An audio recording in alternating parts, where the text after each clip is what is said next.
Good evening. What's wrong, Zareth?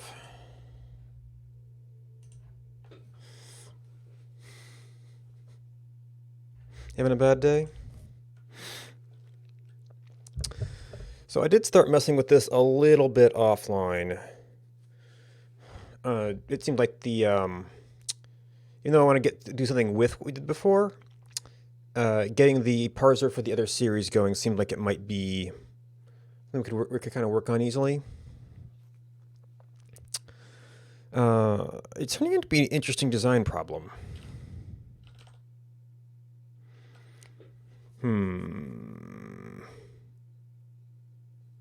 Are we even interested? Does it work right now? I'm more interested in design right now.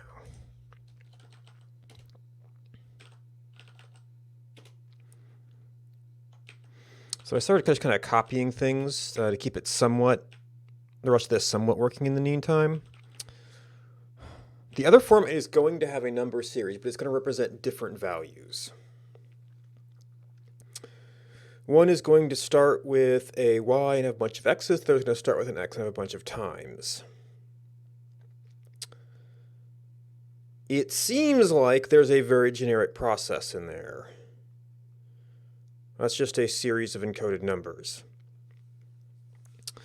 The tricky part is that with this has kind of the nice property is that we're maintaining all our state. We're grabbing this number, we're maintaining the delta, we're maintaining all of the individual item states, and we're building up the list immediately. You could imagine doing this such that it just returns a straight up list, array type, but a list of numbers.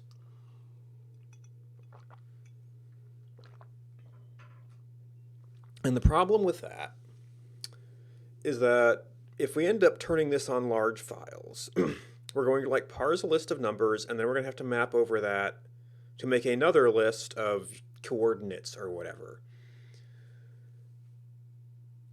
So that's going to be some memory churn to allocate one list of numbers and then transfer it to another list of numbers, and we're going to do that for every line.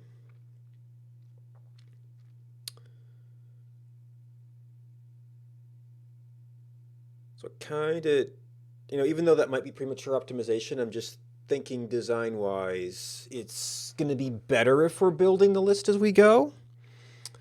But that's hard to make generic. One of the things I was thinking about is what if you had a function that you passed in to the parser that was figures out how to kind of assemble things. I mean, you could even do it in the same order that the items sort of appear.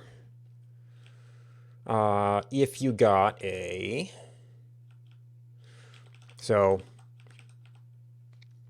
this case, value yx. Yeah, value yx is all this here. This refers to the encoding. Key refers to what type of values it is. To a certain extent, value yx would be a sufficient description of the order, and then the log would be value xyt for time.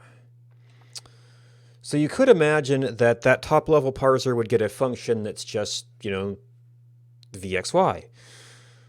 It doesn't quite end up working out that you could fill it, curry one and pass it down to the next step. Because this is doing value line. If we do this kind of conversion, I think the top level of the loop would be doing the y coordinate and maintaining, I'm thinking that we might end up in a place where this top level loop does all the special line recognizers and then it kind of handles that first thing instead of calling out to a subfunction. Which would have the nice property of putting all of the where is what knowledge into this top level loop. But that means you're not really currying a function and passing it down to the next line. This level is going to handle values.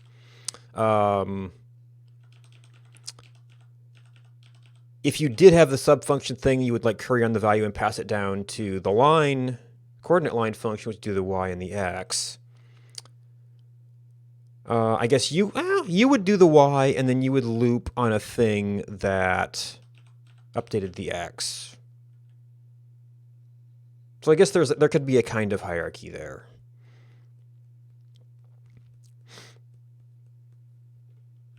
So maybe that would actually work as a subfunction? So I was kind of starting to explore that, and the code is out of sync right now. I was actually starting to say, okay, I'm going to write the test. I'm going to write the test with, just identity for test purposes instead of... So like the number series, at the time I'm thinking we pull out the y. So number series is just, take one function and that sort of handles dealing with the values.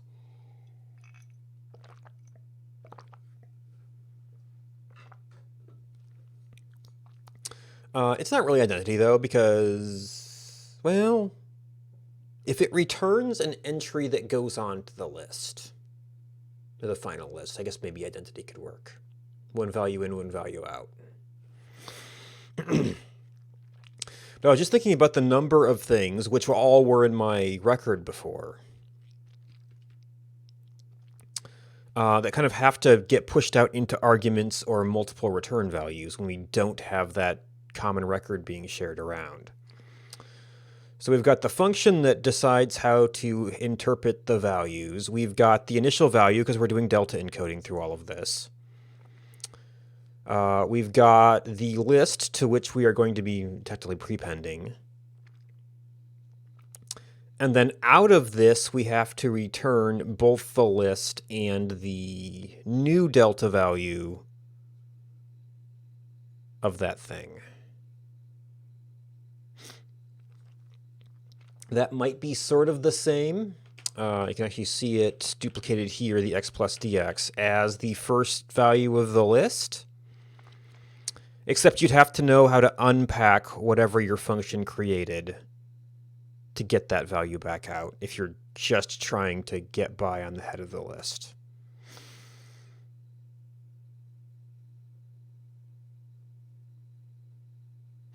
And then the question of that is, do we continue to have a record for this? Or is this simple enough that we do pairs?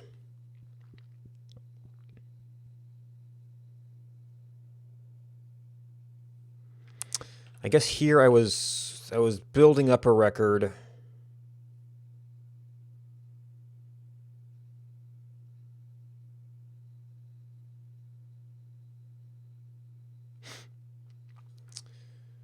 We might rename it just to result or something at that point.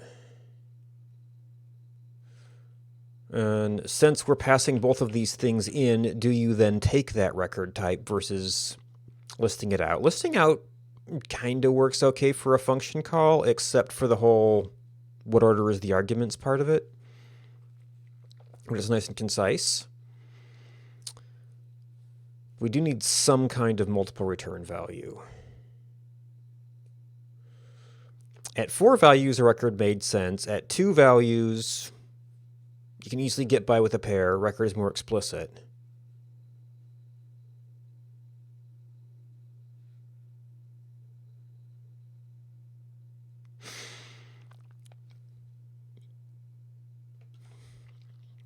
But a record for 2 things is kind of like the bare minimum for a record.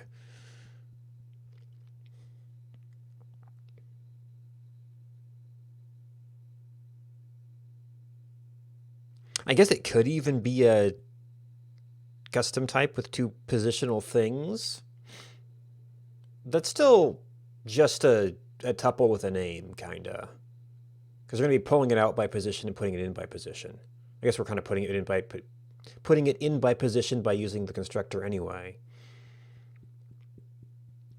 We're then able to pull it out by name.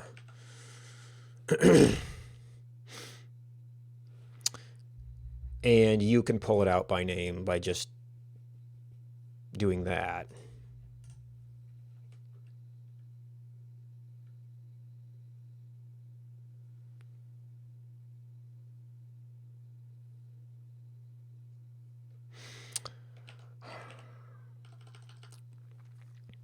As far as how we pass it in,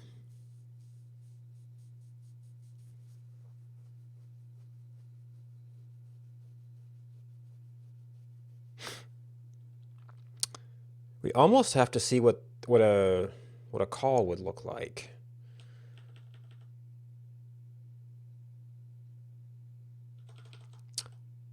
So, like here, we're constructing the record, but we're doing that by passing a whole series of arguments. And there will be a little bit more like reassembly of that state afterwards if we generalize this. We have to do some post-transformation to like reassemble the other values. But it won't. But this part of it won't look that different because it's all just positional arguments anyway.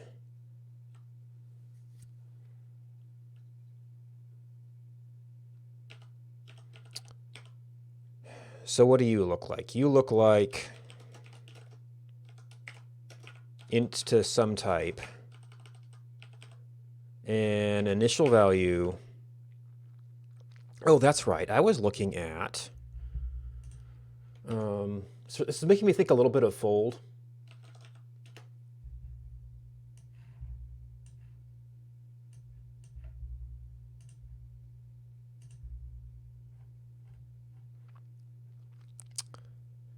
Which has the operator and the initial value and the list you operate on.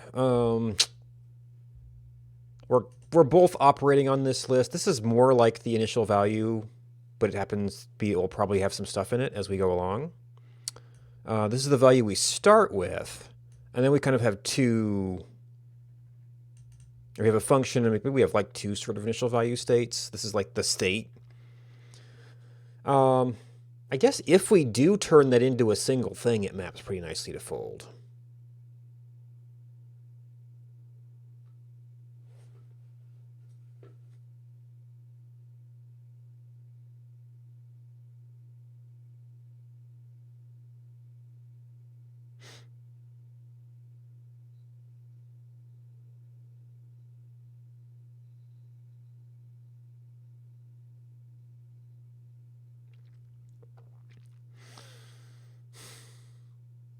So normally this will only be called inside of the module here,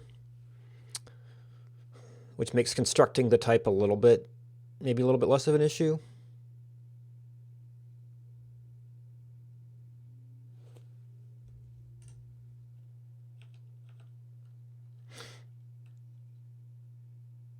Although we are going to like construct it, and in this case immediately deconstruct it in the arguments. So maybe just arguments would be a little bit better there.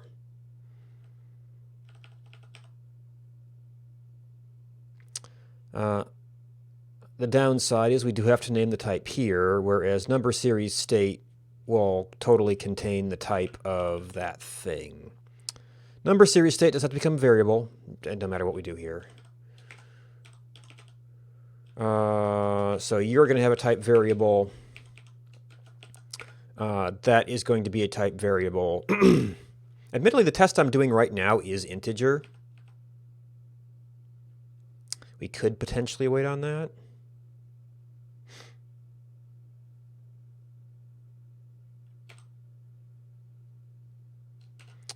So now you are parameterized.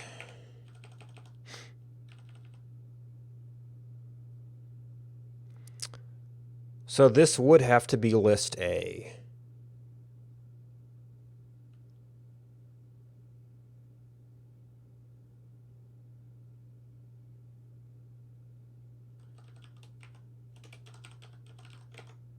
If it's going to be used mostly internally. Now, that's not normally an exposed type, but we can still construct the record, which is kind of what we're doing with some of our other stuff here.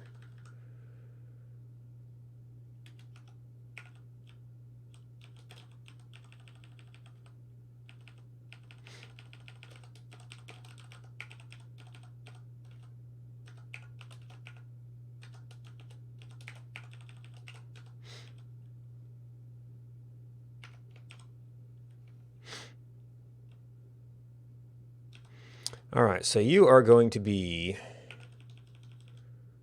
we're going to have this whole thing.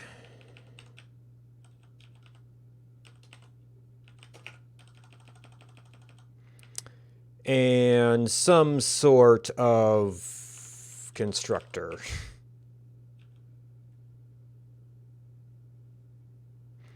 Which could almost just go straight into the state. So you were constructing it out of whatever. It's kind of aiming at a list design. It's like, no, wait, that's going to be really inefficient. All right, so actually with this design, we don't need to deconstruct here. I don't think.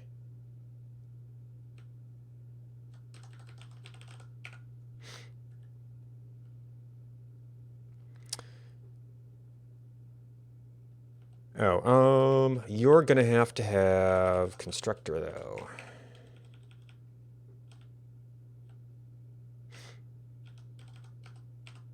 Which means you're gonna have to have that.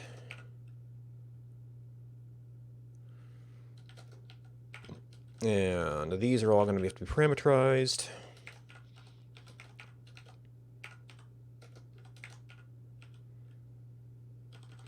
And you need a constructor.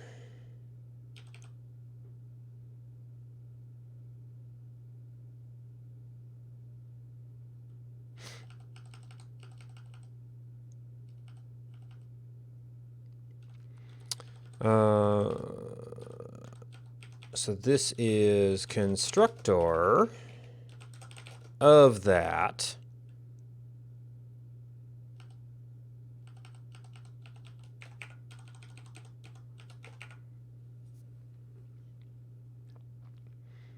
I think the operator will work out there, but I'm not sure.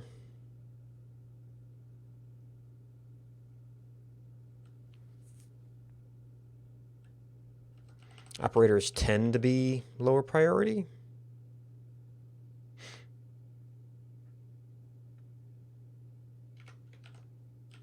Yeah, you should probably be 0.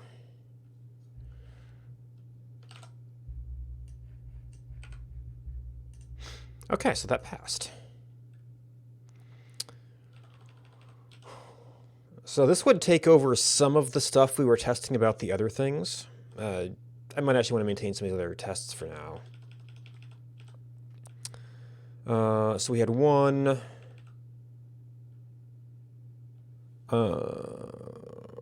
Update X. I've been using X as a variable here, not as a coordinate X. Maybe I should not be using the same name.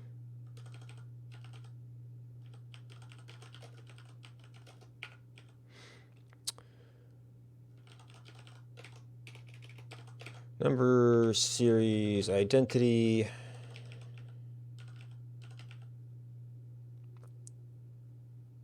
Let's see, this was testing that we mapped that out, and it is also equal to the net thing. Now this was not handling the leading character.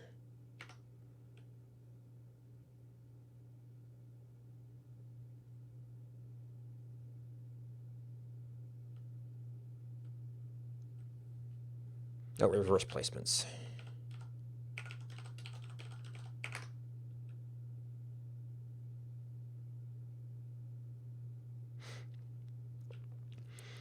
All right, so the other test we had here, it's not going to be base coords, it's like base value.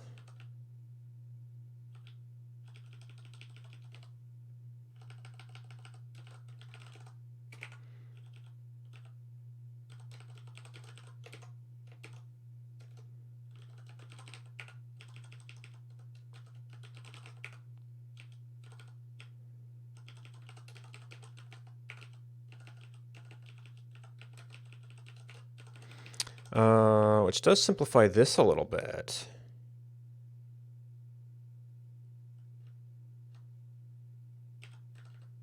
And it's still a list.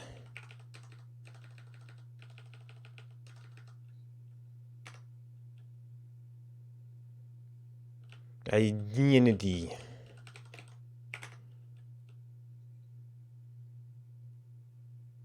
Identity. Reverse placements.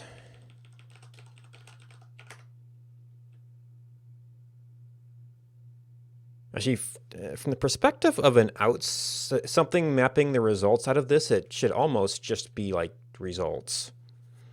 Or maybe I was thinking of when it was just a list of stuff. All right, so other basic properties if we have multiple items.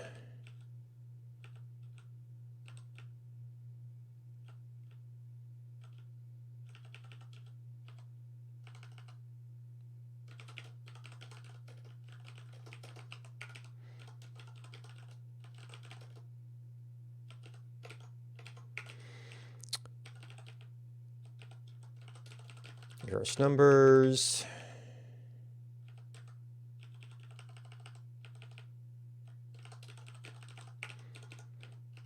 So this allows us for a much more focused test.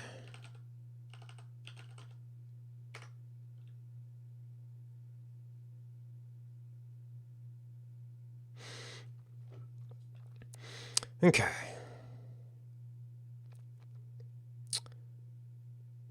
Now, is the next step to try and get this to integrate to be a base for this? Then do I want to inline it is another question.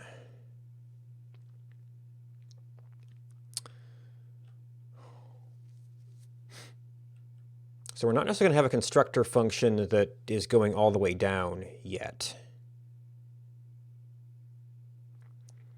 So you get a dy.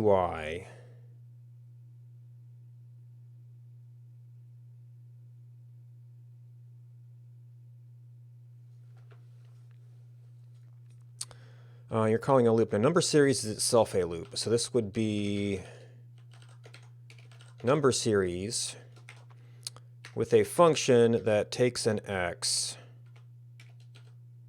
And this is where we can, let's see, we're constructing the value down here.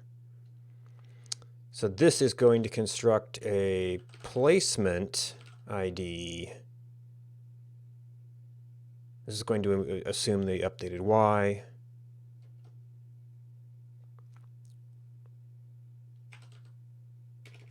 X, y plus dy. So that's maybe a little bit more we want to be doing in every single iteration of the function. I guess you could do a let. But ultimately, we think this is going to get a function that's going to get carried up.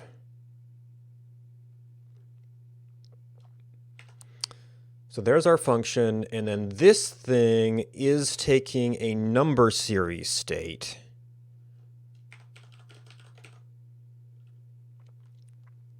Which is reversed placements and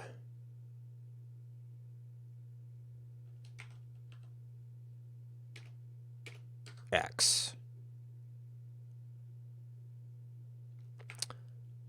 And then the trick here is that we do all of that, and then we have to get a key value yx first state at the end.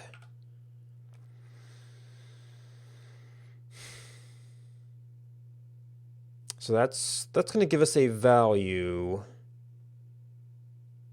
We need to pull the x and the placements out and slot them into this other structure.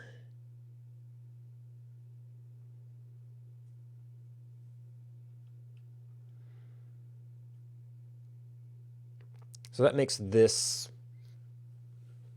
part slightly awkward.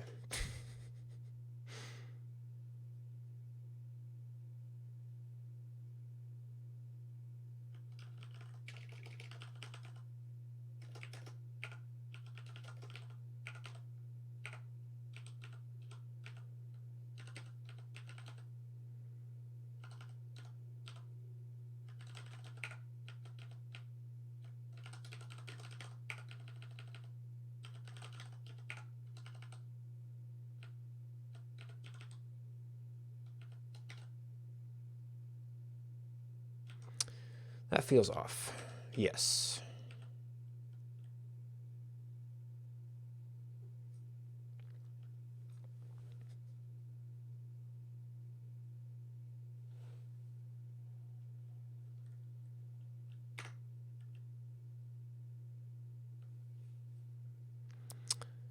Okay.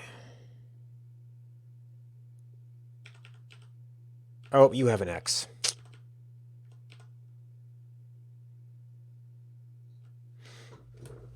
So this is not a dx. This is an actual coordinate.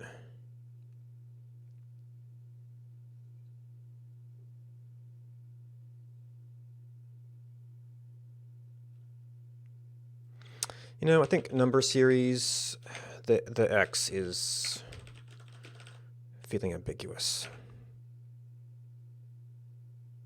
Well, all right. No. So we're getting an n. We're using it as an x.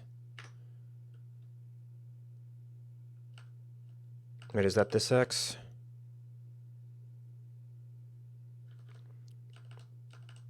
No, yeah, that's the x.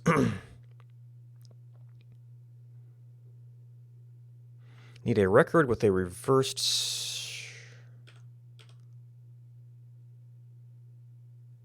Oh, you do a parser.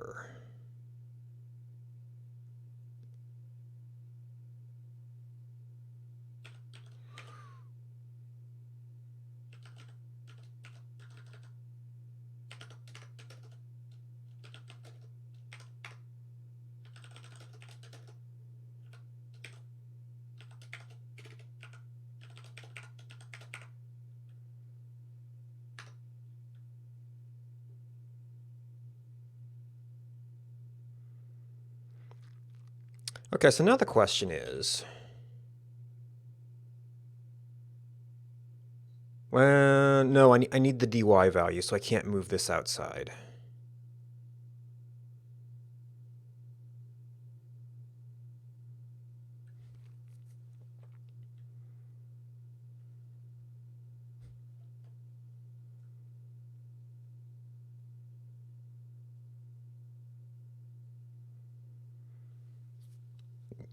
So that updated that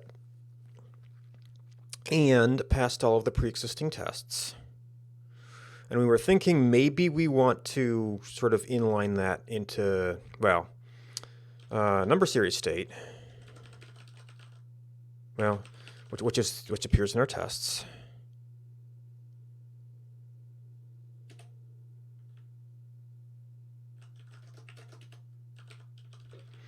It appears there.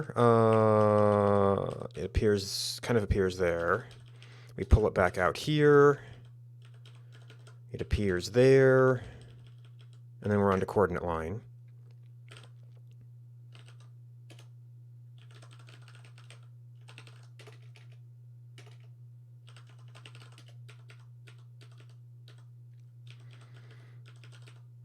In all the places we use this, series.n, number series is going to pull this out as an n. So I guess we're going to call you dn.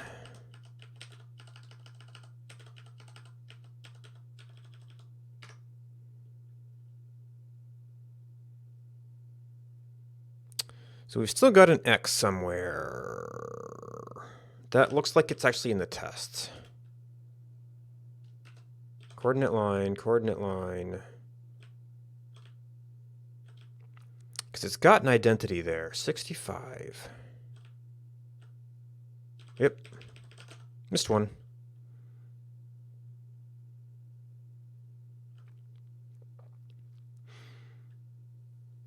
Okay.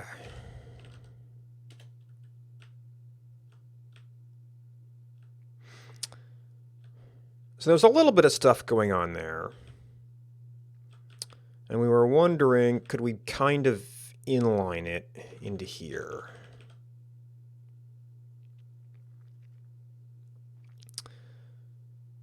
So that like all of the decisions about where we place things in the record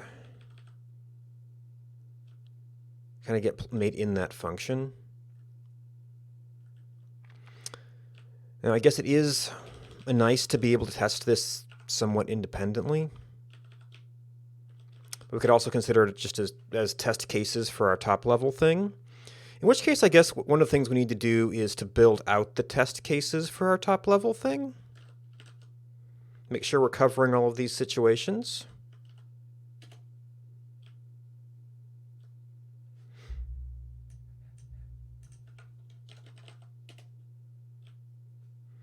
So we're doing da da da da da da da da da da.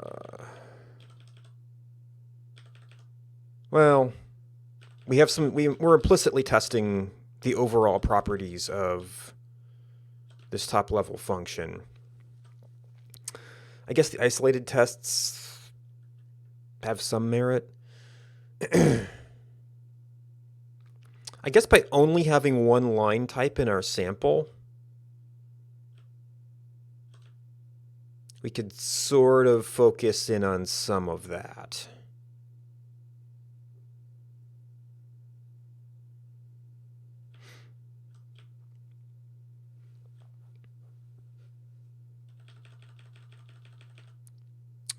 This is value and coordinate line. Well, let's see. You have to have a coordinate line to generate a value. So we can't do a value line only unless we're checking the full-on like record return, which I don't think that's returning a record.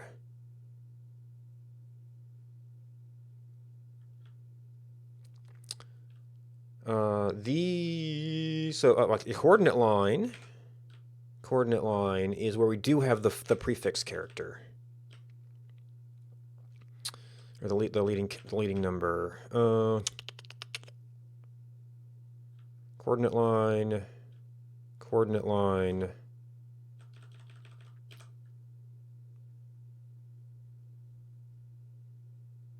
Wait, this is number series. Just rename. Maybe that's why I missed that one thing before.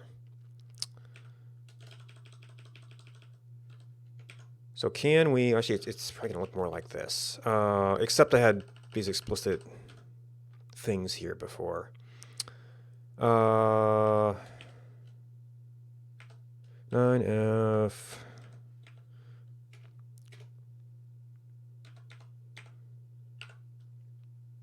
I guess I don't even necessarily need to have those kind of full values. And this is going to return the whole thing. So we expect a placement of 0 at whatever that value is.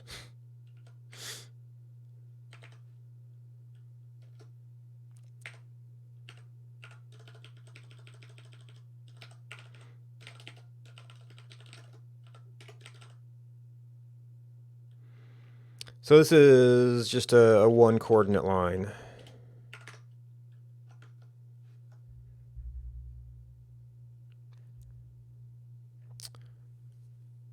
In multiple tests. Oh.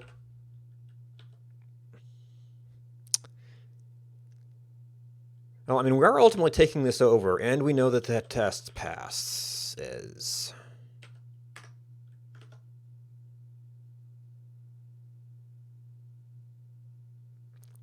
Okay, that looks like it's just a typo. Which was the typo? That was the typo.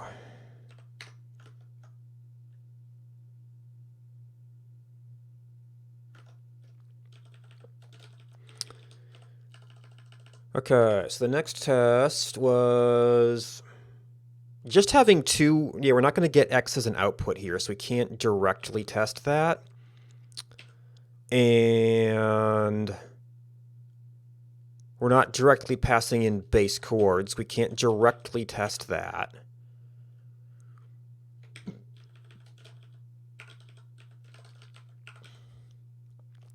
So the line here was just adding a B, and then that gives us two entries.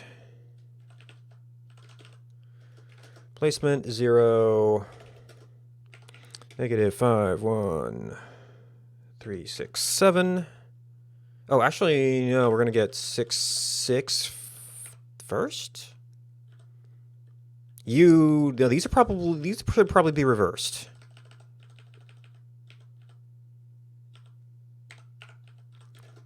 And yeah, still 9.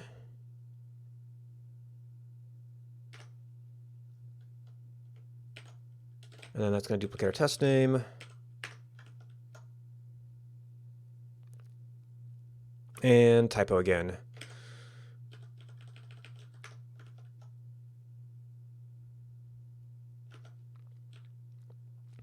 Okay, so we've pretty much got the same degree of coverage.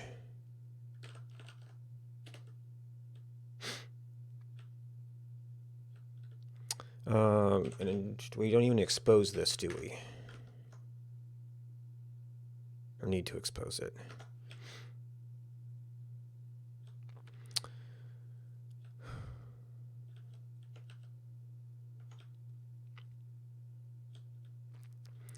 Okay, so you have, you're a loop. You have your own internal state that tracks all of these things.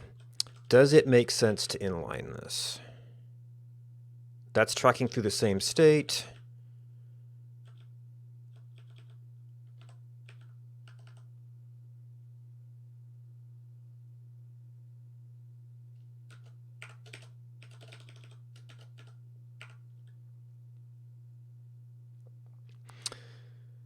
Okay, so that they unpacked the same variables from the same type of state.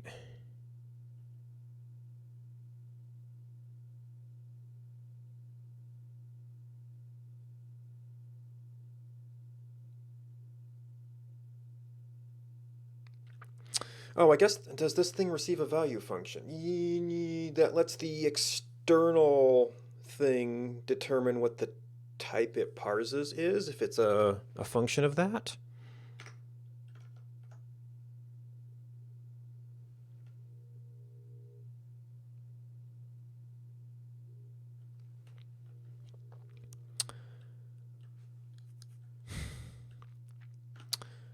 All right, so this might just be a parenthesis? Because that was all inlining that function? Yep.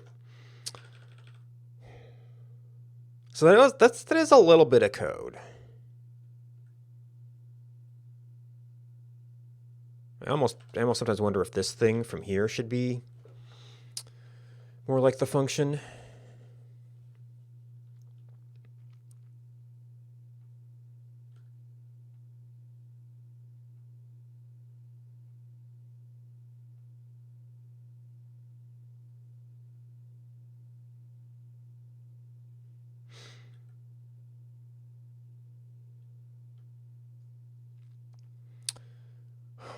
No. To a certain extent, placement is like our top level passed-in function. But we don't really, never really like, well, I mean, I guess placement ID n, we're doing some argument reversing here. If it's key value yx, we would take things in a slightly different order.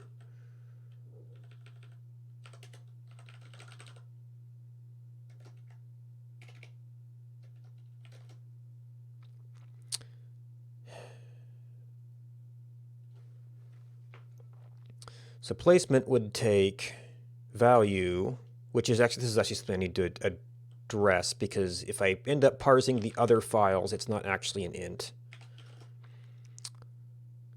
It's a string that can contain some extra characters. Key, well, it's int, so that's not going to be helpful. Okay, so you were an object ID, and then that makes us maybe give room to have an object string or something there.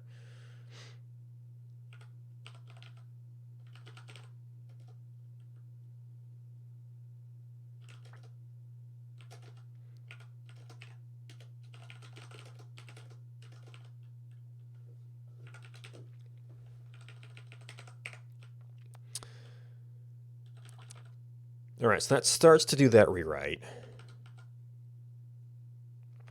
You were a function that takes an n.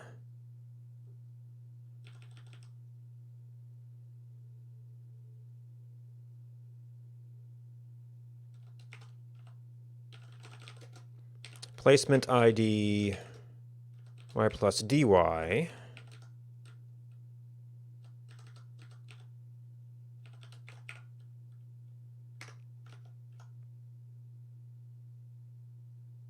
All right, it should be mostly internal refactoring now. Well, no, I'm going to have to go back to the tests, but we're watching this.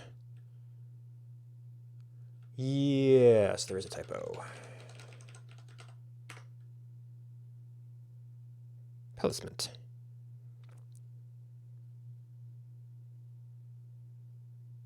Definition says it has 3 arguments. Placement. Then accept. Oh, return type. So you are going to be an actual. You actually are going to be a placement. Yeah, and I see you're a list placement. We want you to be a list of whatever.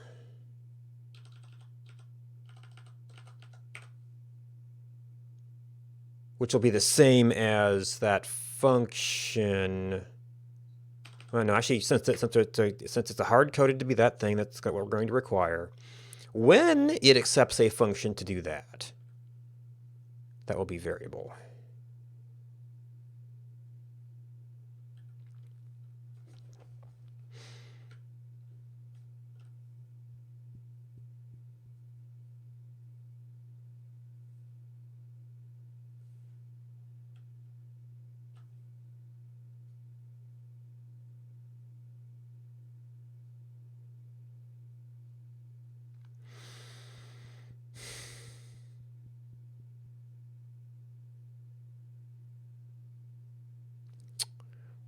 I see. I used constructor down below, so as the top level variable doesn't work.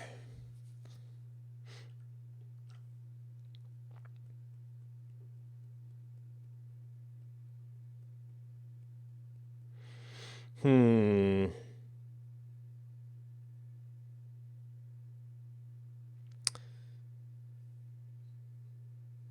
I need, well, I guess I don't necessarily need the versatility of putting different records in there.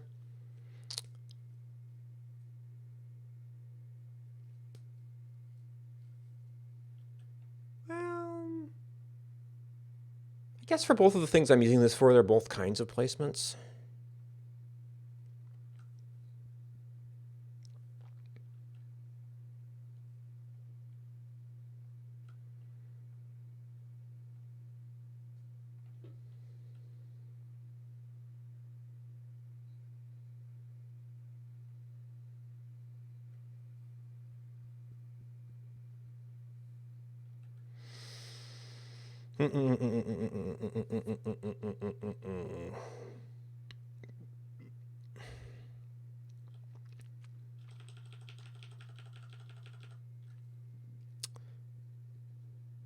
So we could create the curried function here to avoid redoing the addition.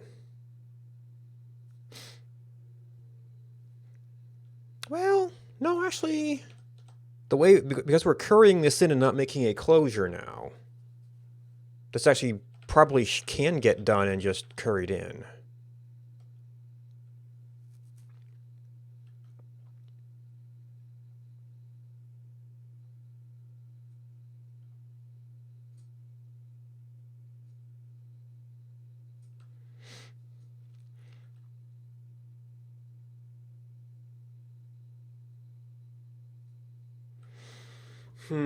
Is it worth inlining that to get all the...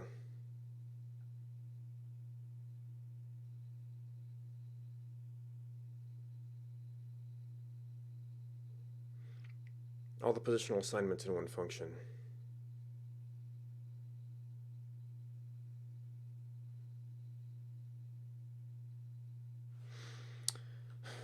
Well, we're going to end up, I guess, is this coordinate line, or can this actually turn into like a pair series or something?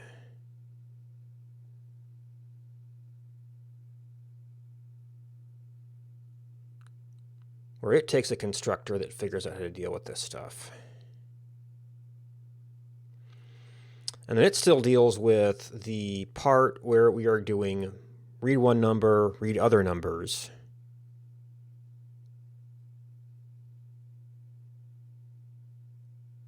And of course, now we took away all our tests for this. So maybe it's not a coordinate line anymore. I mean, it's still a kind of coordinate.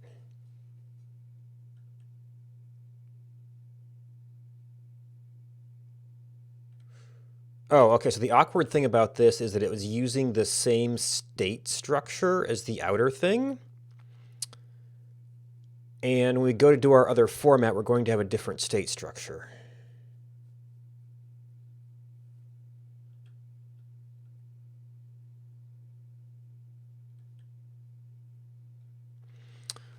So to keep that as a truly independent function that's usable by both loops,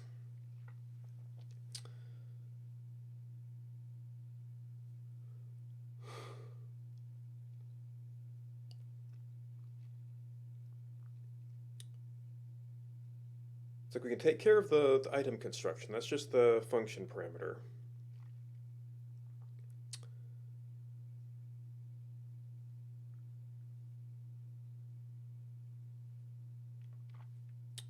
But we have to pull it out and maintain its own state.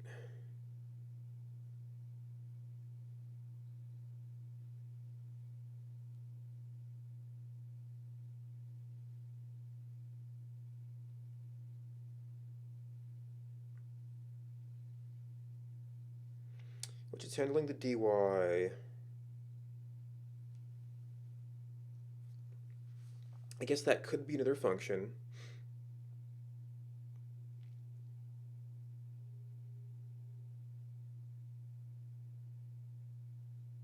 Take the updated list, the updated n, updated y.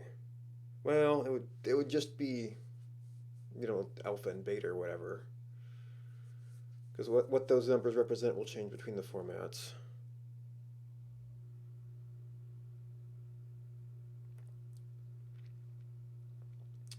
Putting that all in the top level means we still end up duplicating that for both formats.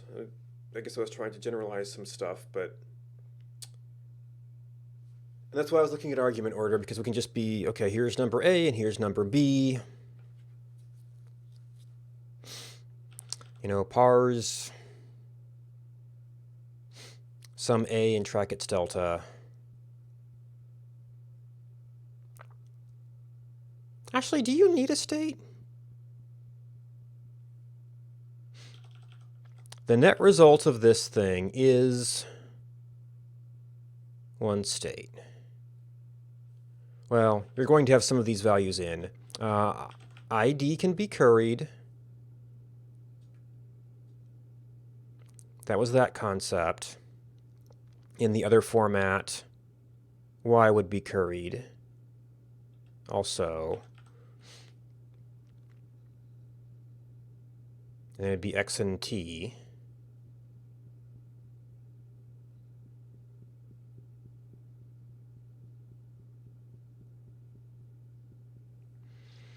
I guess we can also do this refactoring here, and then we can pull it back out. This already has part of that done. So this can directly construct its state. If that was a function, let's see, we have to handle this here because we have the dy. The things we need to get out are the new list of items, and then, you know, A and the new value of A and the new value of B.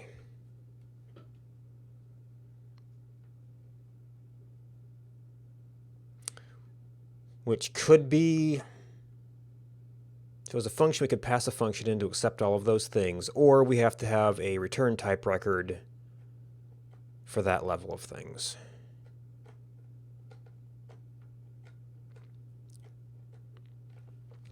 What we have now is the series, or the record version of that, where we get a record and we pull everything out.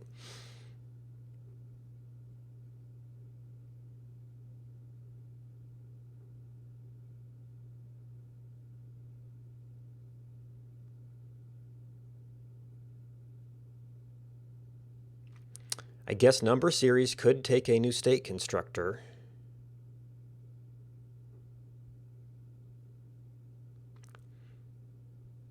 it would just pass in the two pieces of its state. And then, well, then you'd be dealing with things as positional arguments. They wouldn't have names.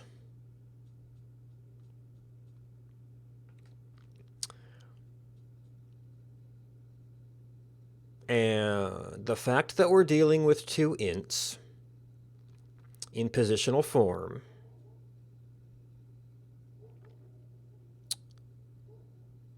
although they're kind of just positional in the data format. So there is sort of a natural ordering. Well, there's the natural ordering of this record, which is XY, and then there's the natural ordering of the data format, which is YX. For this purpose, we'd probably have to go with data format, because it's going to go YX, and then it's going to go XT.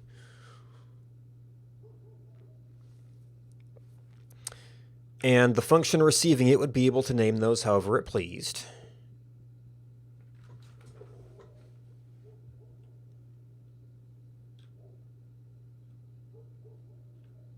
So I think we trash coordinate line and...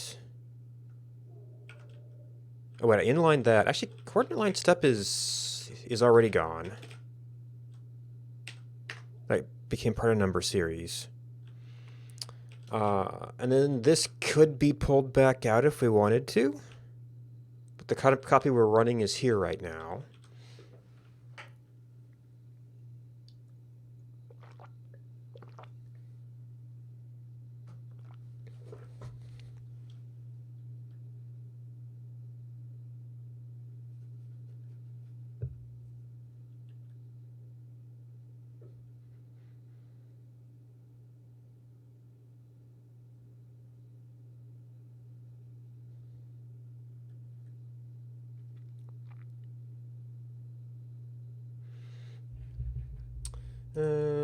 Is this...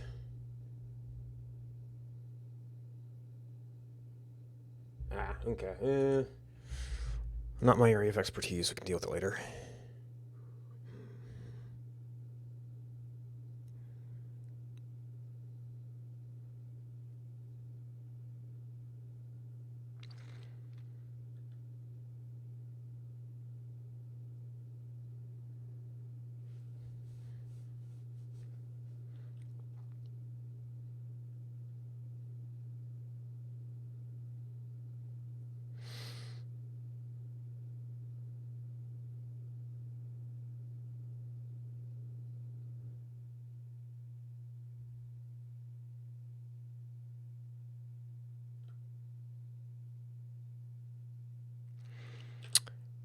Oh, this was if we made it a function, we could pass in the function to do this. No, we could make number series have a function to handle the results, which then we have to look at what does that look like in all of our tests.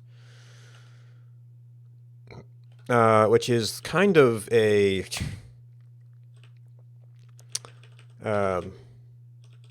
temporarily copy while we change things, because we've got so many tests to update.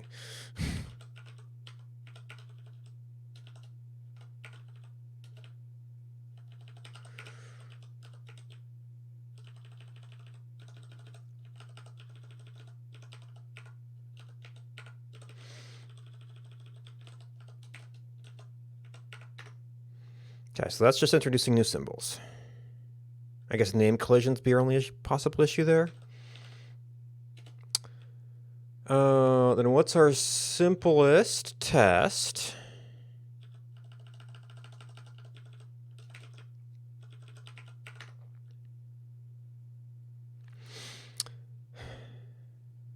All right.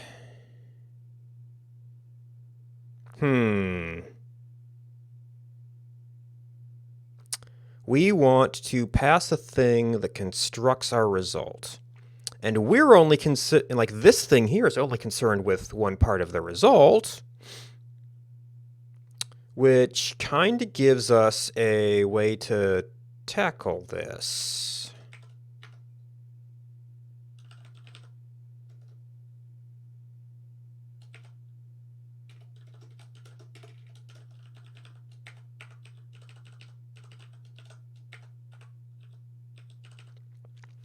then that is the thing inside the OK.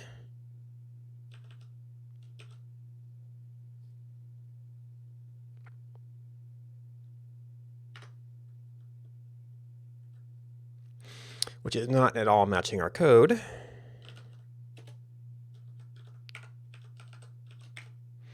Number series 2. This could start to get a little bit hairy.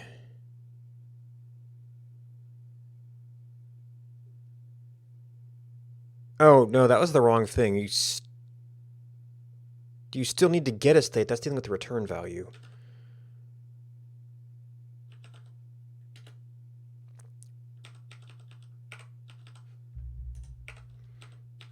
Oh, I can't undo this anymore.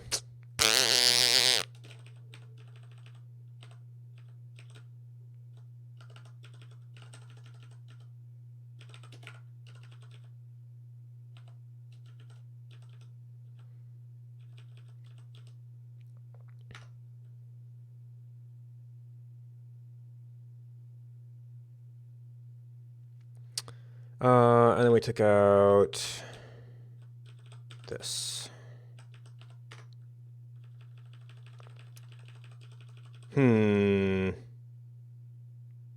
Okay, well, if we're not using this for the results to get named values, maybe it doesn't take the whole record anymore. So this is just a whole other function.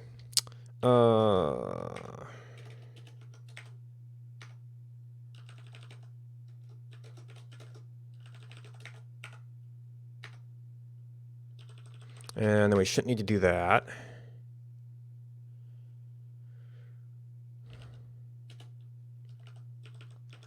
This is indeed turning into a hairy signature.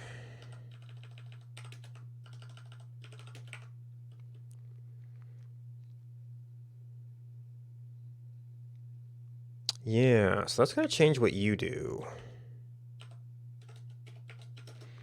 So this is a function of, well, this is sort of defining the type signature of this.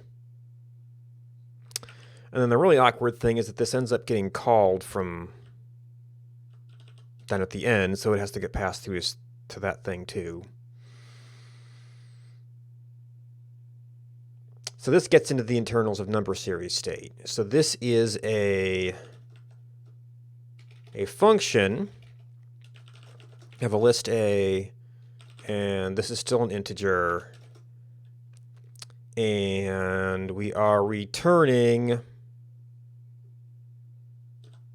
oh, we have a B now.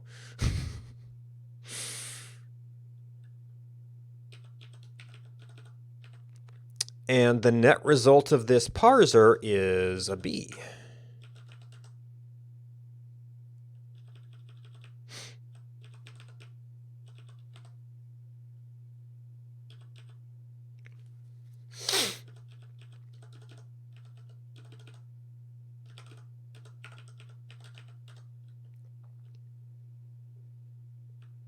Now this is a constructor. This is a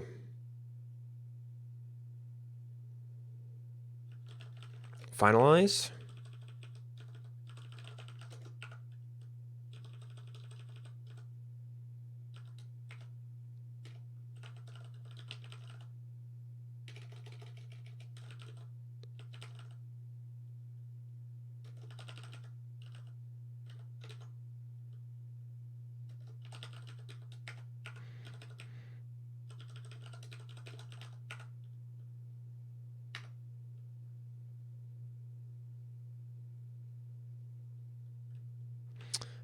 You need to get all those arguments.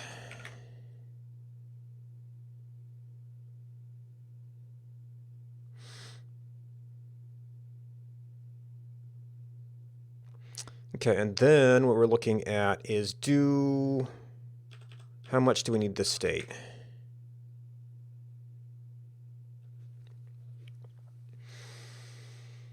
That is loop with a singular thing. So that is calling step again.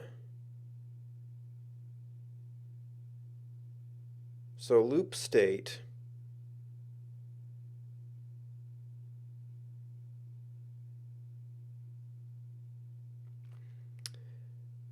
Maybe the outer doesn't take that structure,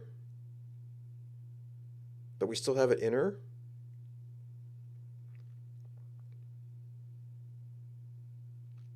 If it's inner, we could probably get away with a pair.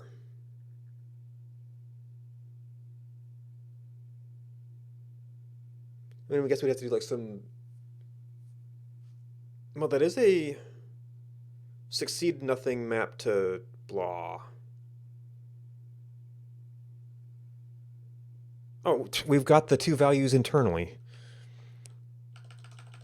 I don't need to do that or that. So there... If it was a tuple, we could still deconstruct it. I mean, I guess for internal use, it doesn't really matter.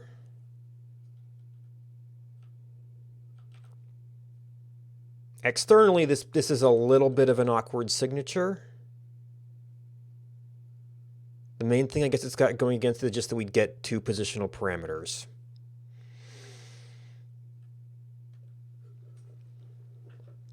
If we're doing it that way. Number series state, loop has to have a state, so it can't just be two things.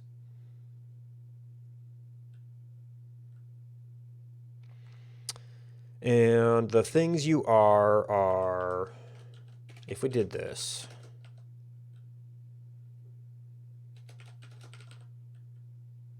is those two pieces. And then the first transformation of that would be to have you construct internet constructor. Your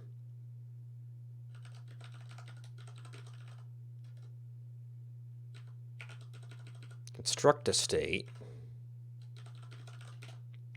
So that makes this a completely internal thing.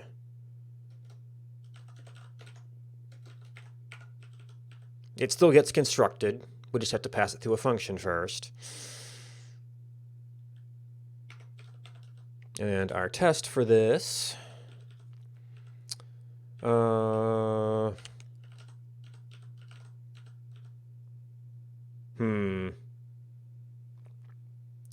in the test, it did tell us what those things were.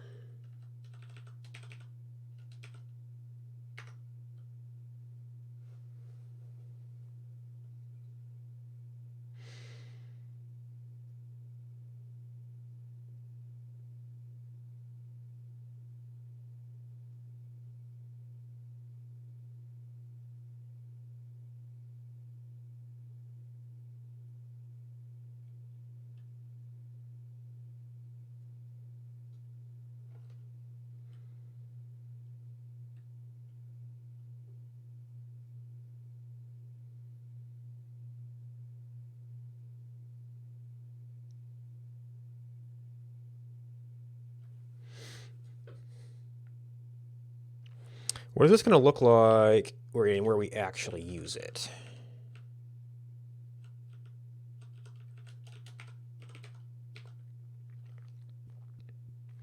That has to construct a state, so that would be more compact. And we're already using a form of positional arguments. So in the place we're actually using it, we don't actually get a whole lot of clarity out of that. Other than the fact that, hey, these parts are the state.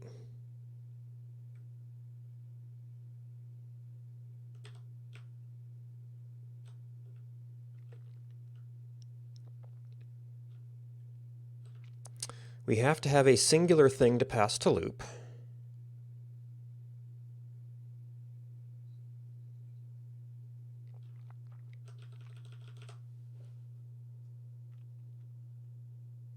So there is the fact that you kind of have different signatures for the outer and inner thing. It's like, this is the same, this is the same, those were the same.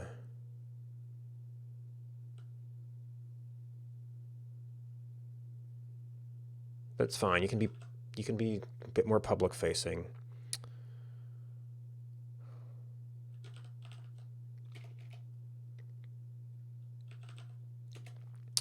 All right, so if we can convert all the tests over.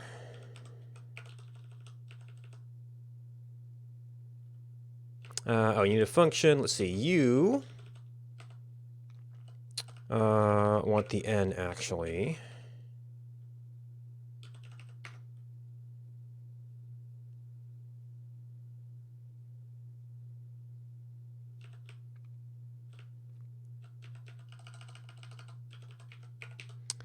You, yes, you still want the results.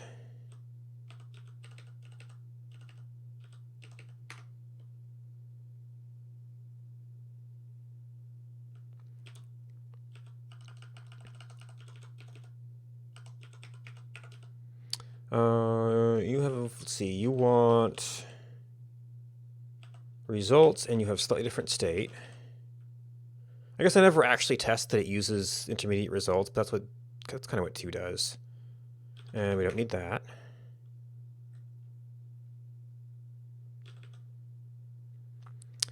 And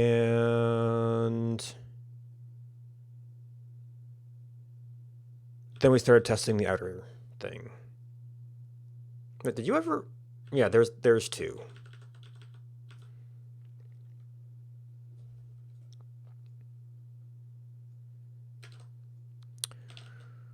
So parse. All right, so then what do you look like? We've got that function.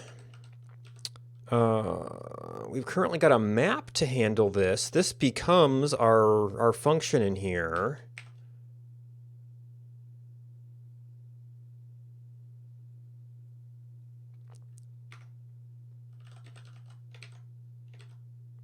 Are you reverse numbers? No, actually, did we change this and not change the name of it? Yes, we did. It's not reversed numbers anymore. That's something else we should probably come back to. So this is the results of, I mean, it's the cumulative results, so it's kind of the same thing as the reverse placements, but it's the updated value of it.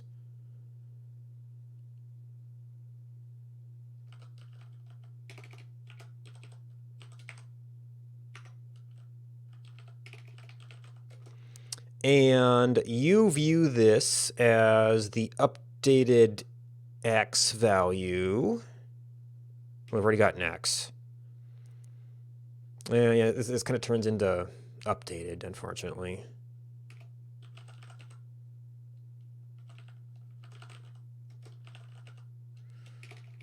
So I guess I'm not thrilled with that part.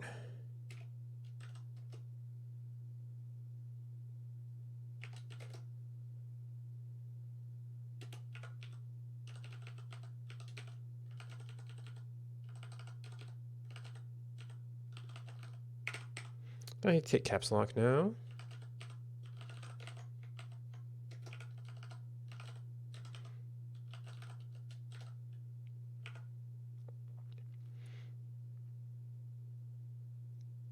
So that was less fun than I was hoping.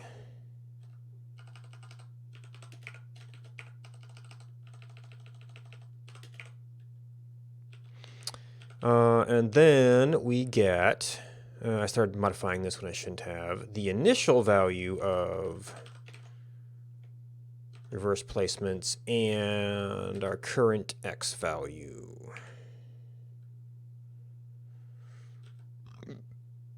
And you're going to be 2 until we can call this final. Okay, so now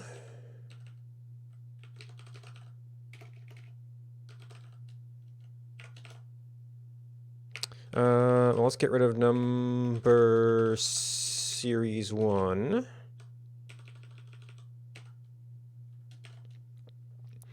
Then I can go number series 2.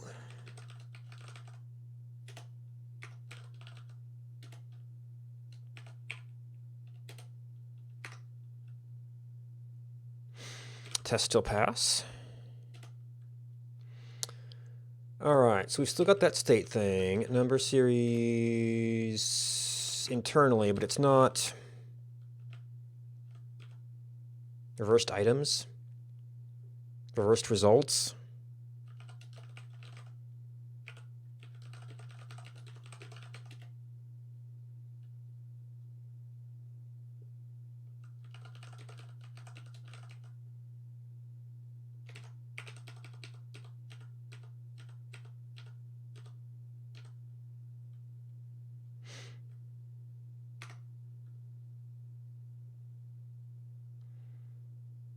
All right, we never exposed that. Also, we don't necessarily have to expose placement now.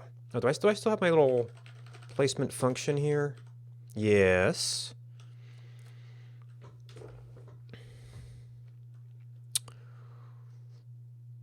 So you could potentially take a function.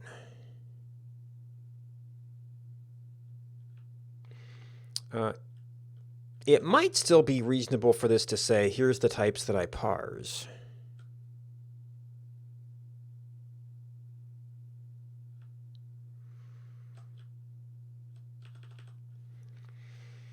But the way I was thinking of that function, it would not be, as you might expect, that you would pass the type constructor.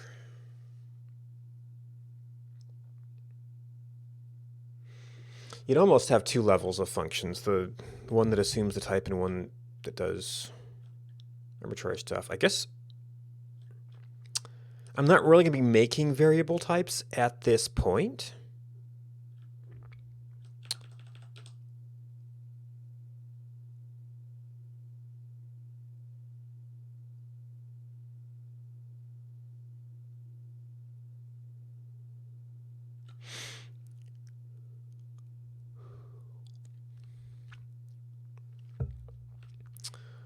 So one way to set up for that would be do something like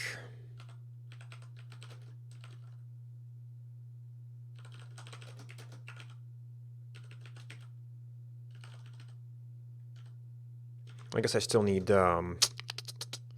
IDYX.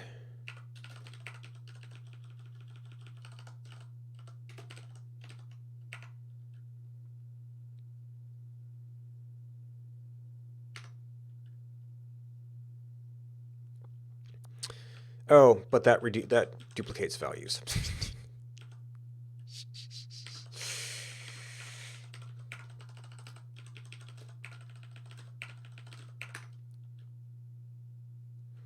And then we've basically got the hooks in there to do that with some type swaps and things.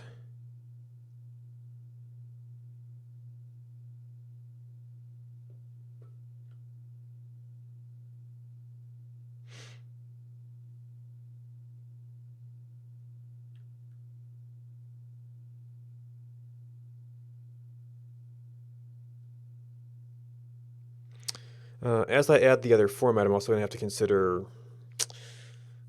are they both placements? Is one a timed placement? Is one a static placement?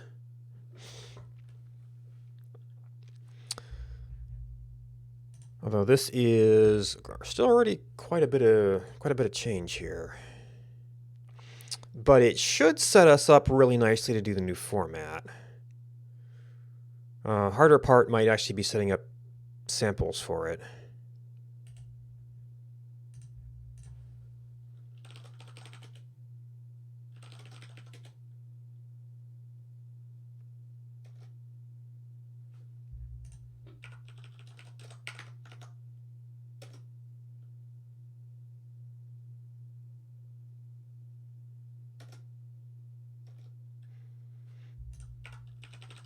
Apparently missed these things before.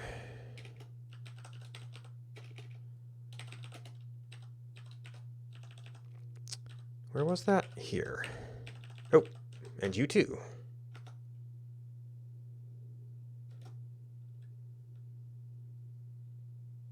Oh. Oh my gosh, I'm missing all of them.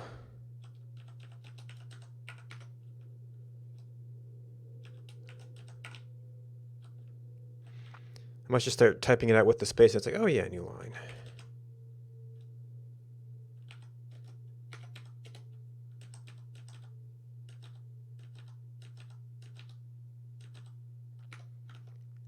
Which doesn't stand out when you're doing the initial commit.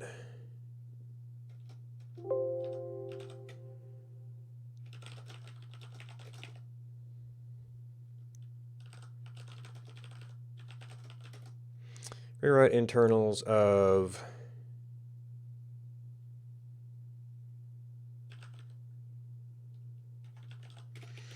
key value yx first parser.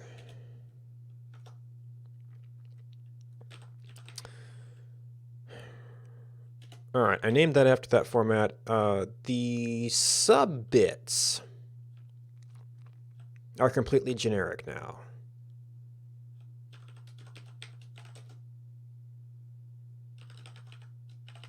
I did not already make this? Oop. Log value yxt first parser test.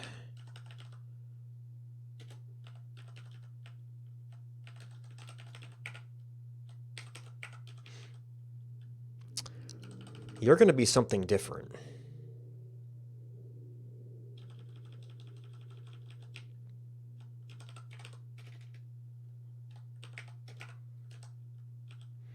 All right, so the super basic ones. Well, I guess we're going to have a you're going to have a Y line.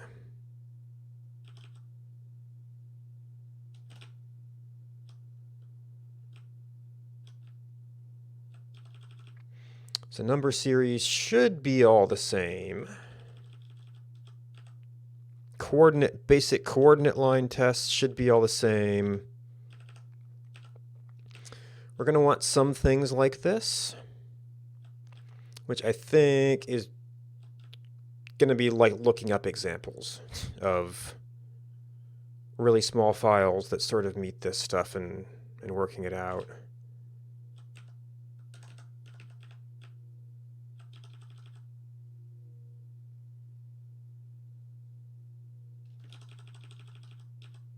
Just going to bring that stuff back. So that's going to be, has to be defined. Oop.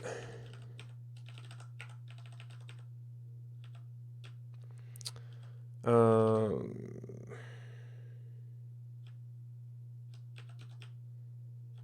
guess I can leave this for now, even though it's not right.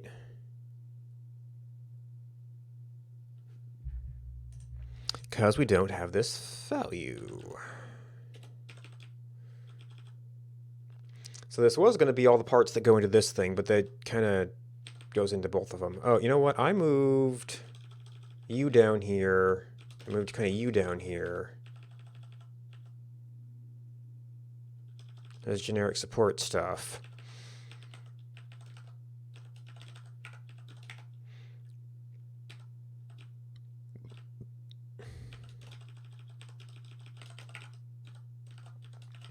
This should actually be super simple. You're just an int.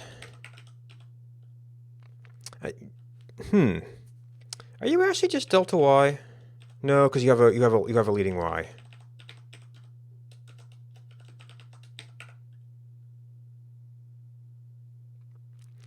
Oh. Values were not delta encoded. Y's are.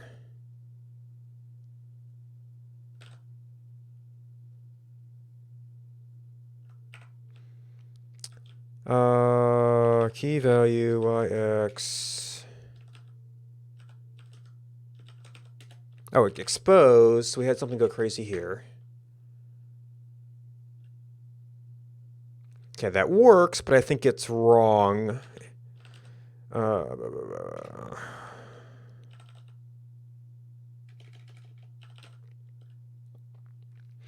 we have to both parse the number. Well, I guess the new value is the value of that number, but we have to do something with it. So it might not just be, hey, this line. What does that look like here? We get a value line, and well, yeah, we're managing our new ID. Oh, but no, we parse the number, and then this, and then up here treats it as a delta.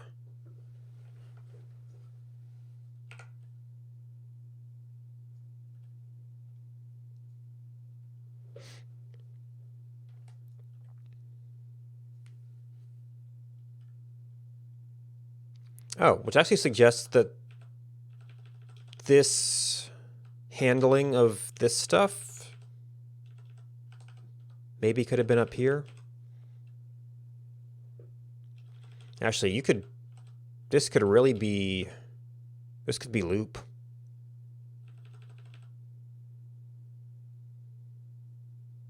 I guess then that would be like succeed identity then.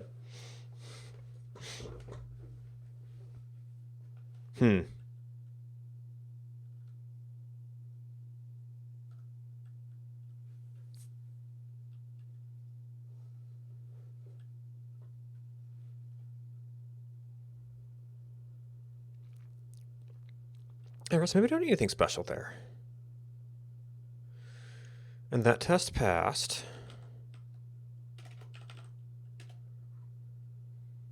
So now we need some examples.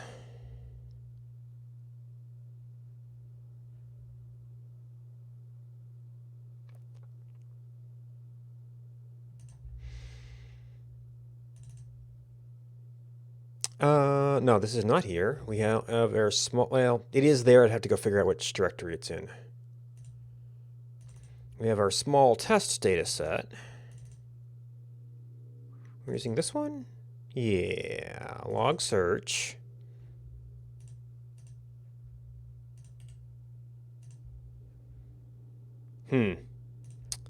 Well, okay, these are timed. I guess you expect to just have more data.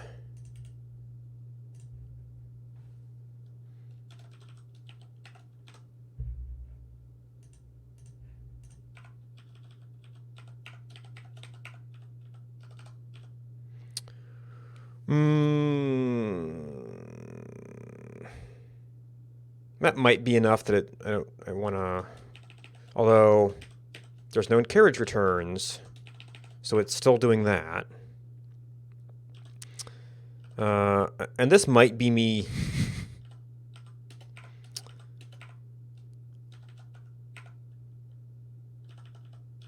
like, looking at it and then figuring it out, because there's going to have a lot more stuff on it.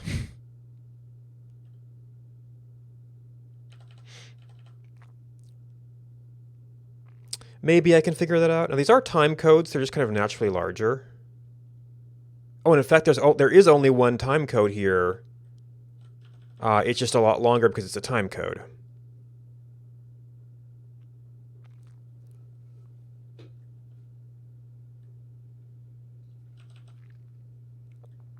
This is actually a little bit more... no, I guess the starting time can maybe be a little bit different. Okay. But we do not have a appropriate time for this, or type for this. It's going to be at y84 at x negative 52429.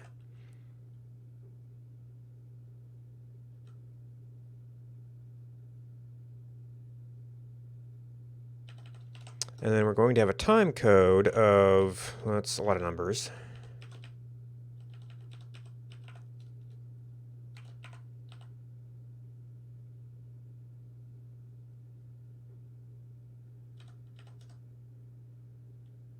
That. And there's the question of, does this handle the... I think it's actually this. If we're staying in milliseconds. Well, the data format normally did that, so the data format should probably do it here. But the other thing is a placement. This is a placement with time.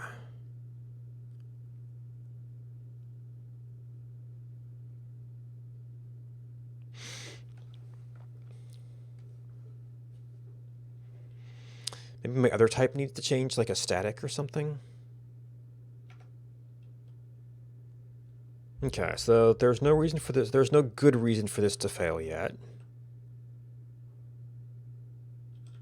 Oh, right, except that this is one too many fields for this.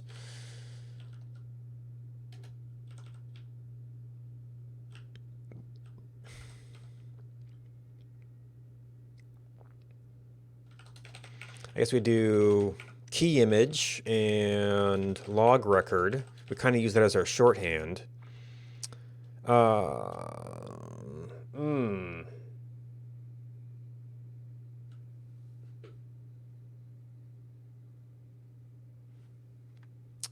We can translate these to times. I think we're mostly going to be handling them as numbers. That would help give you some time definition, but we're going to have to do all those conversions and back conversions. Well, maybe we start with that.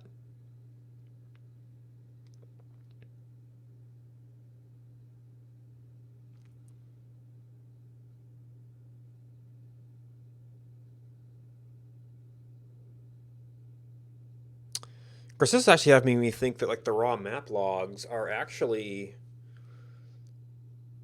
is it time position ID? Yeah.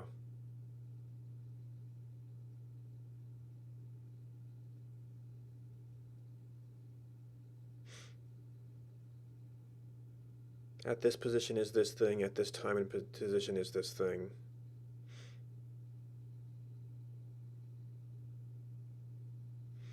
I think this is closer to how I've been using things in other places in the code. All right, so placement,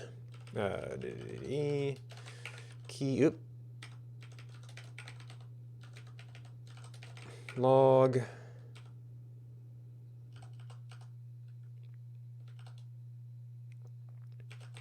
URL to list of key.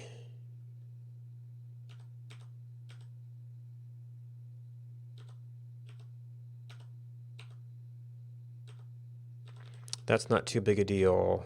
There are all kinds of placements. Our other test also needs to use this.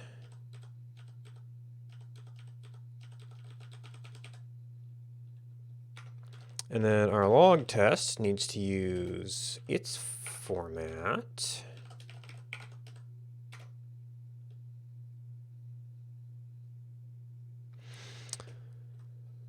Can I find? All right, making it time means our literals are going to be kind of annoying.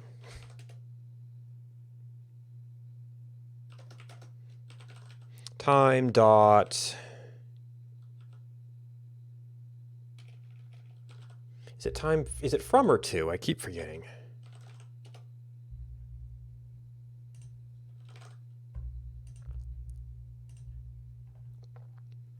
POSIX to millis, millis to POSIX. This is going to be millis to POSIX.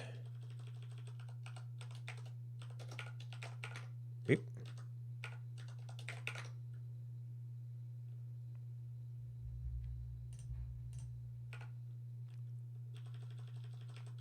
And I guess this didn't end up in Elm format, did it? That still shouldn't have stopped it from parsing. Who hasn't included time?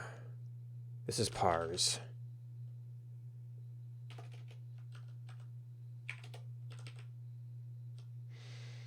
All right. Oh, right, it's a POSIX, not a time. I knew I'd be using it. It was an indentation issue.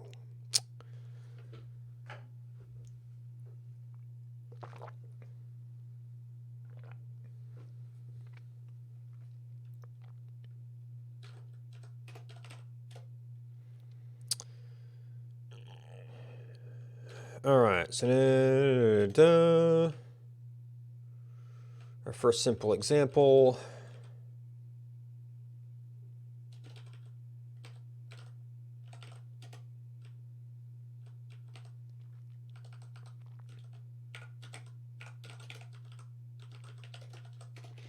Minimal log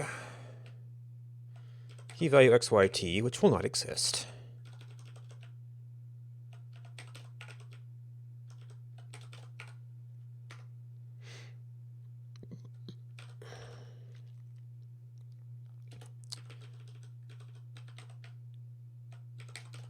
Actually, no, is this going to be log value?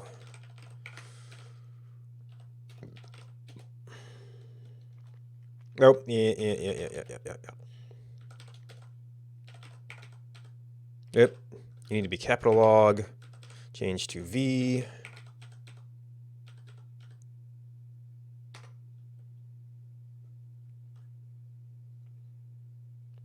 Trying to expose a value that does not exist.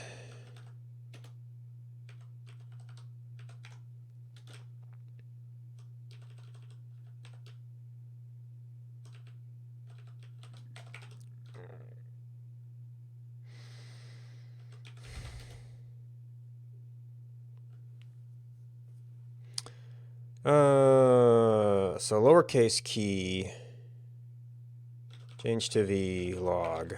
Not you, not you.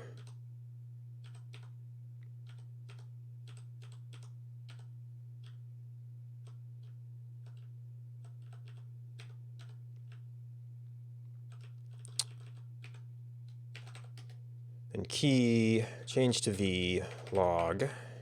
Oh, there's no v there.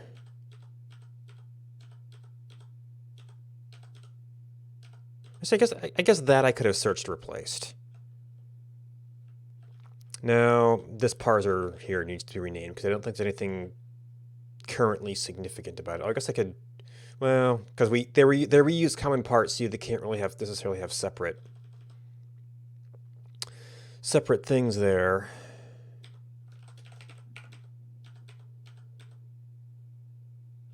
Okay, value line. Your constructor is going to be constructor T. Oh, and maybe the constructor could handle some of the time unit conversion stuff. Well, the constructor is really meant to be, you've done everything, here's how I want to store it, if it comes to that. This does not exist.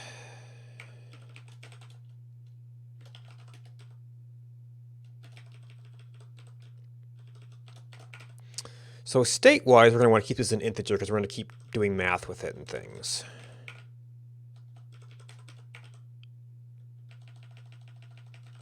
That's going to change.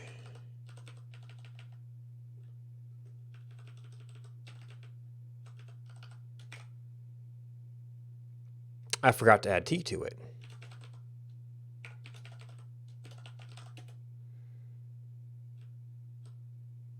Log value. Oh, we did not do another one of these. Parser stays the same.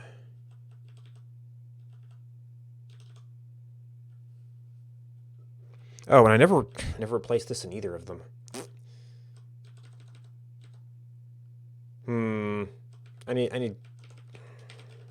I made that separate because I wanted to do separate state. Well, not right now. That is incorrect, though. Your T, and actually your T.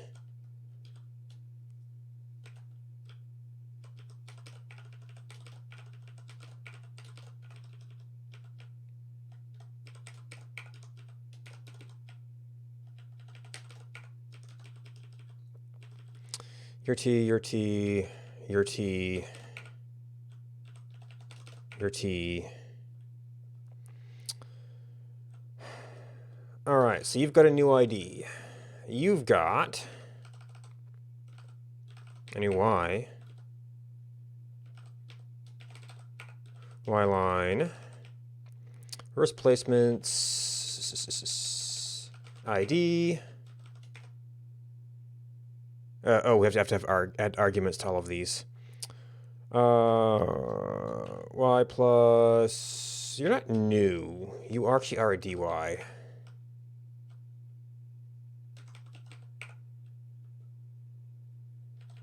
And you're going to be t, and then this state is going to blow out to t. Oh, ct. And you're going to have to maintain a t. And you're going to have to maintain a t.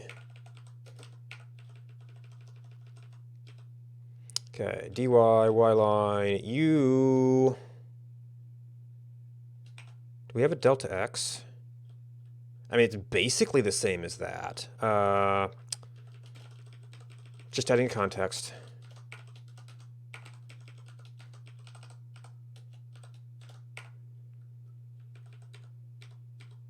Okay, so in the log, delta x, and it gives us a dx, and then we have a number series, constructor ID. Now we've got constructor y, x plus dx.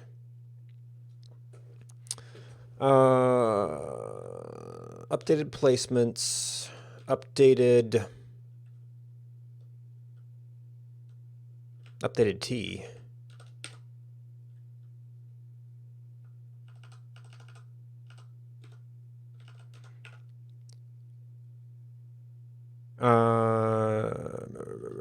So your x plus dx, y as it was, updated t.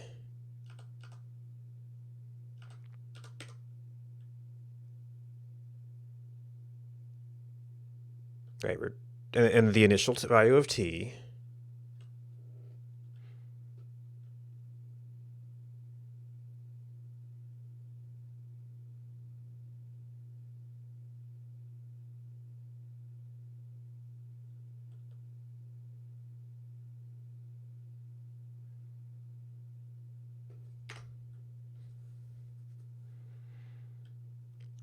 Probably still missing some renames. Okay, we forgot a comma when we were breaking this out.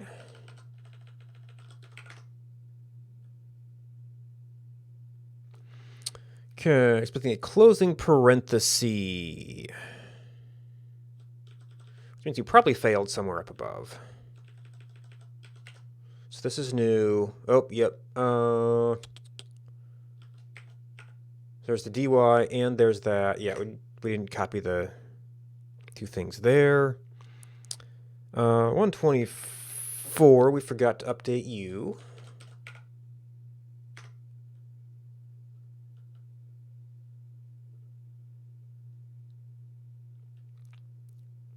Argument to number series that we expect. Constructor call.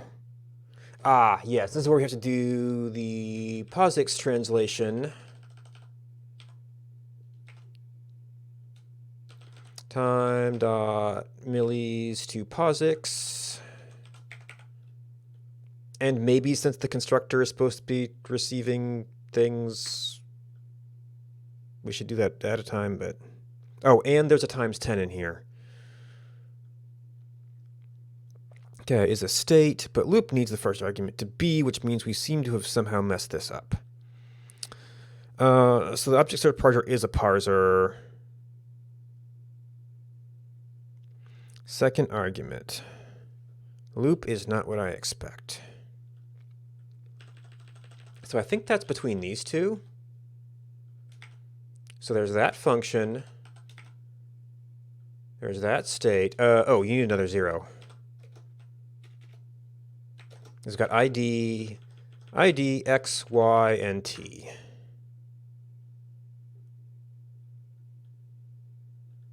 So that would turn it into a function, which would change that.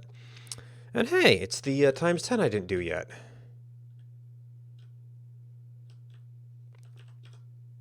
Let's see, so final construction of, yeah, we want to handle this somewhere out here. Because we're just kind of currying arguments onto this. And then, right, it's a number series. And number series, I've now made this handle in a completely generic way. So I can't do it down there.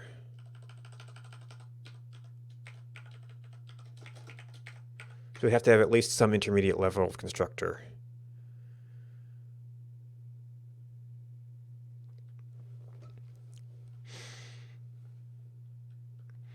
That's probably good given that we've tested the bits of it elsewhere. Or like the interesting parts of the general parser in terms of multiple lines and multiple entries per line. Probably be good to have some better tests though. These are probably going to be very, very similar here. So these are probably going to start getting too big. Yeah, so there's several entries. We kind of want, like, before we had, like, you know, 2 Ys and 2 elements. But, just having one with multiple steps.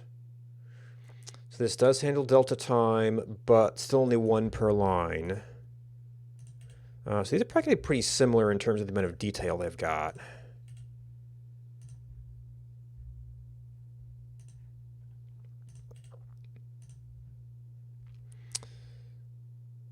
There's one with multiple x's and multiples of those, but not multiple y's. There's multiple y's, but still only one timestamp. Multiple x's.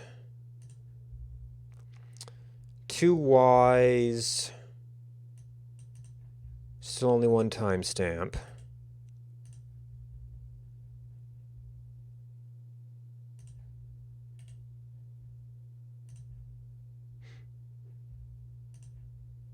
Some very similar things here.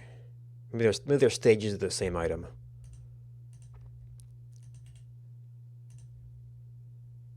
Multiple y's, still only one per timestamp.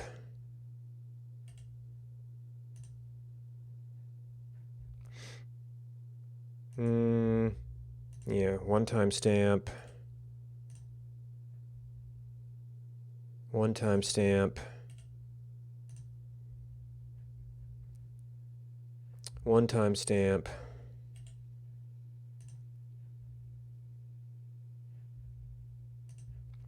Well, I guess the timestamps tend to be multiple characters, so that pushes it up in size a lot.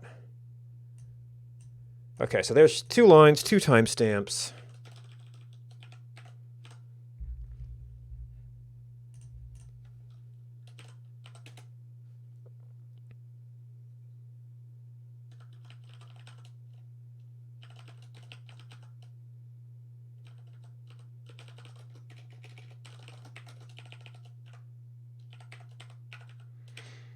So no carriage return, no carriage return.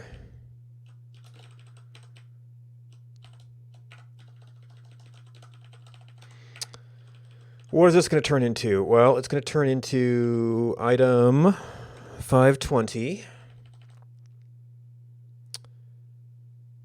at Y 45 at X negative 5 1 1 3 3 1 at 60H2.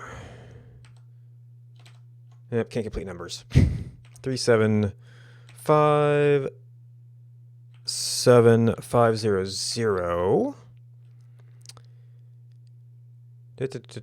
XYT. And our next line, we add 60 to Y. They're both positive.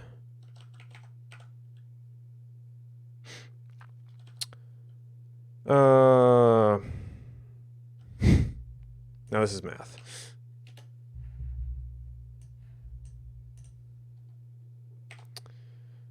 Negative 5 1 3 3 1 minus 1 5 7 9. So we expect 2 9 10.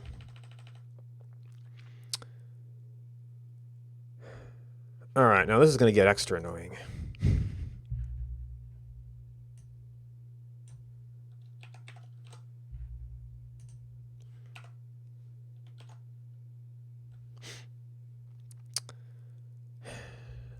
All right, let's see.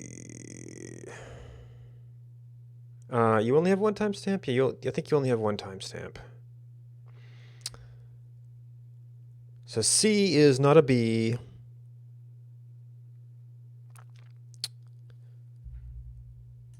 That is minus. So that's one more, so that would be a 2. 8, 2, 6, 2, 1, 5. And these are all times 10. Ooh.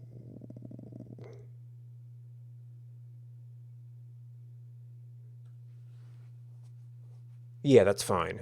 We'll do it in divided by 10, and then it'll convert it at the end.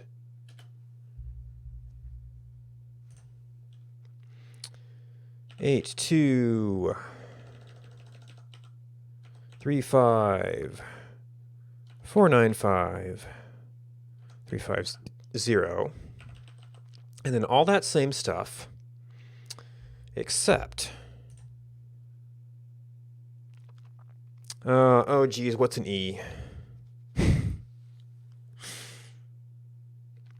C is... I mean, this is almost one we could just run it, and if it's just off by a few numbers, we're pretty much fine.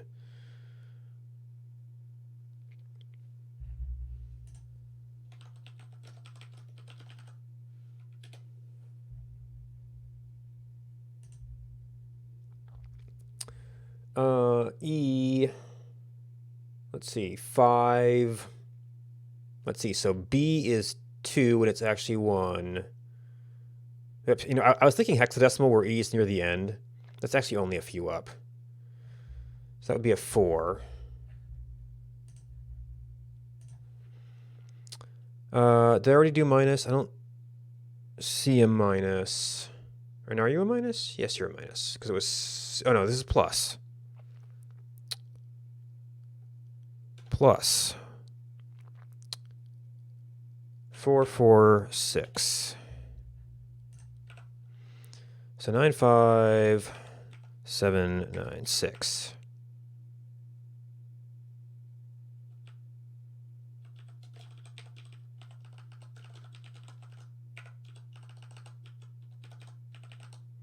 Change to L, multiple, multiple.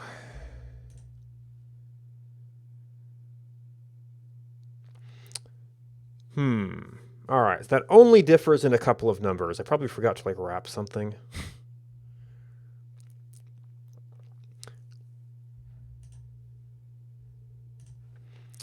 Or maybe I messed up or maybe I get the sign wrong. Anyway, that's close enough that I'm not too terribly worried about that being a bug.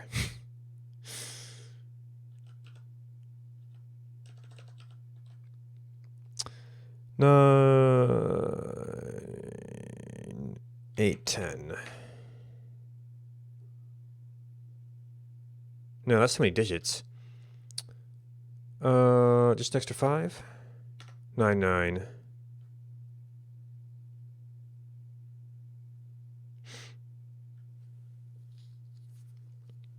And that math is hairy enough. Or that, yeah, all the manual part of that. So I think that gives us our other data format.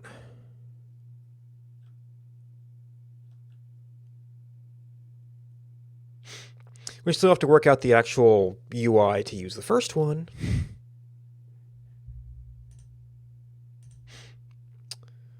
But that is one thing down.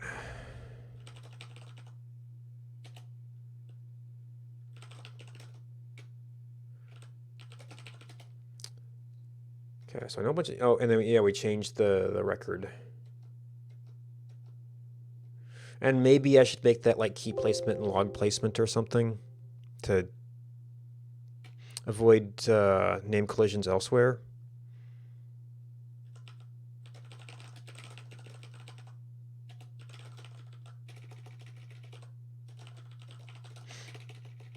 Oh, and then there's the whole object ID thing.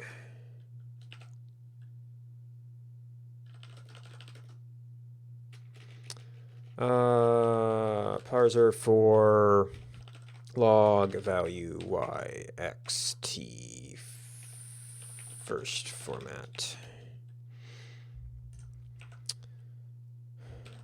So there's object ID.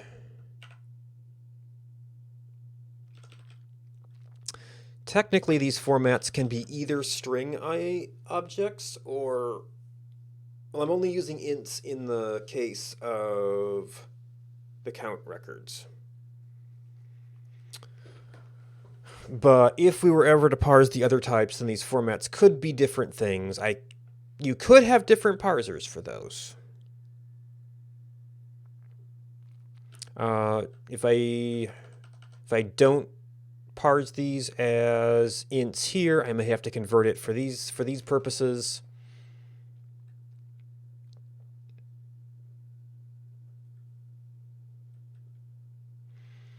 I guess the extra annoying thing is here is that string to int things can fail. So then you're not checking that in the parser.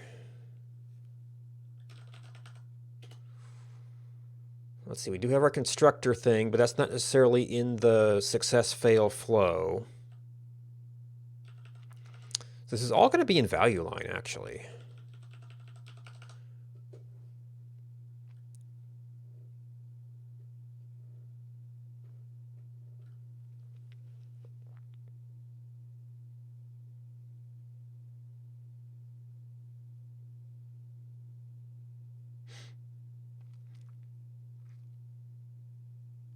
I guess you could parameterize, well, value line is called from the top level thing.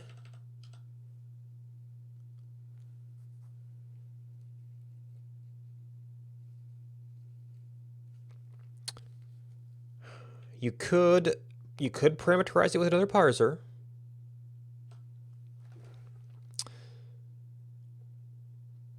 That would in fact require you to parameterize, well, I guess the type signature of the thing it returns, and you need to have like different records.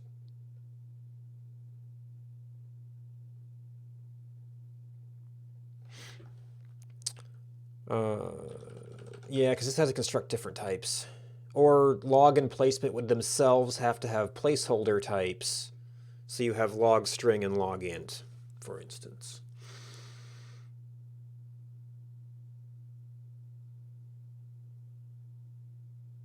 And maybe the other option is we have this pre-process all those object tags so that we get, object such and such, and then it includes floor or use or value information as a possible thing there, already pre-parsed.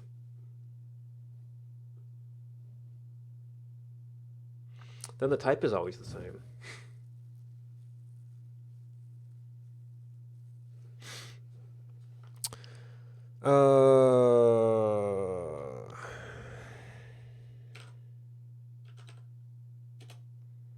This is basic stuff again.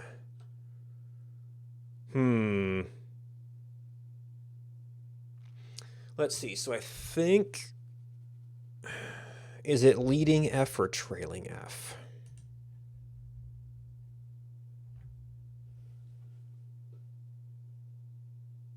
I guess if it's, you shouldn't really have uses or values in floors, I don't think.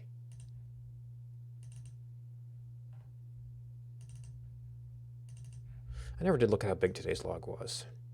Oh, yeah, we're falling off at the end of break.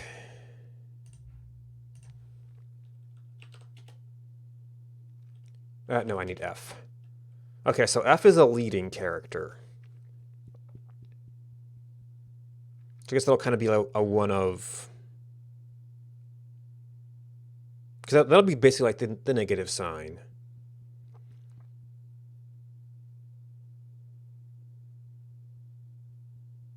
And then you'll have the optional extension, which will be interesting.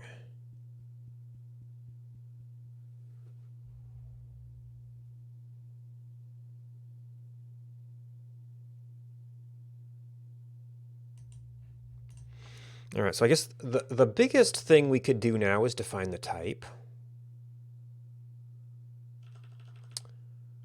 I'm just going to change a bunch of these things.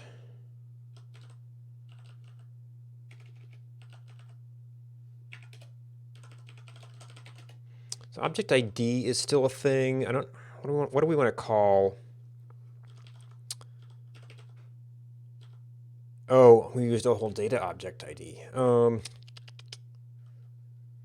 What do we want to call this?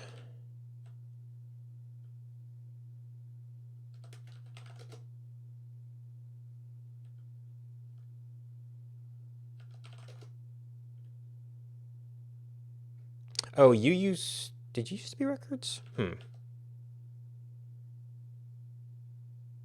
Okay, so yeah, that was an alias.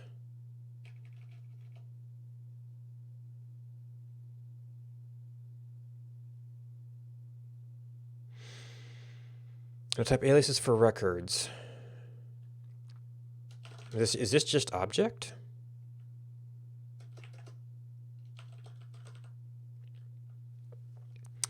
Um, One way to look at this would be like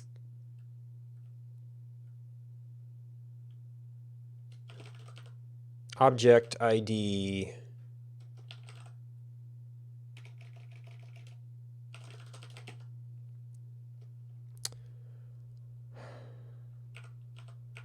actually, this we go dupe, floor. And I don't really expect floors to have the other details.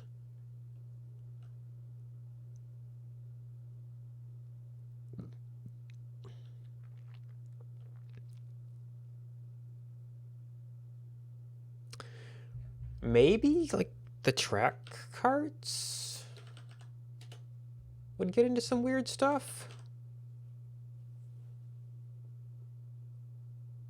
Or are you in the object layer? Yeah, you're not marked as a floor, actually.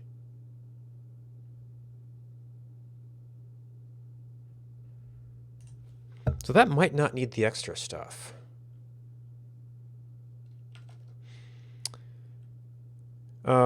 And then,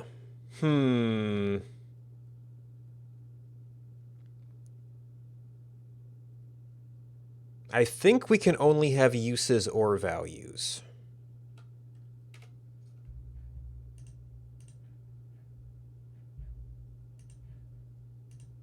Never really explored that.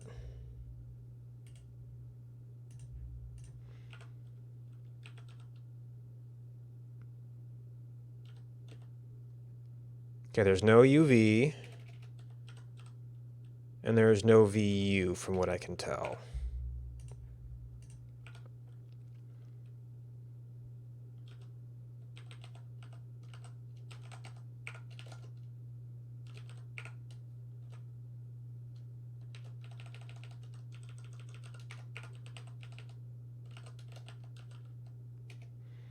I wonder where, surely there's a name for this internally.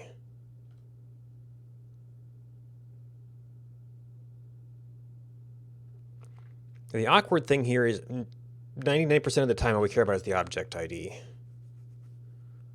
I guess I could just have functions to get object ID from it.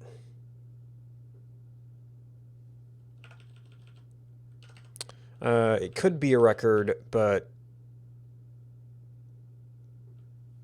record of object ID if it's a floor.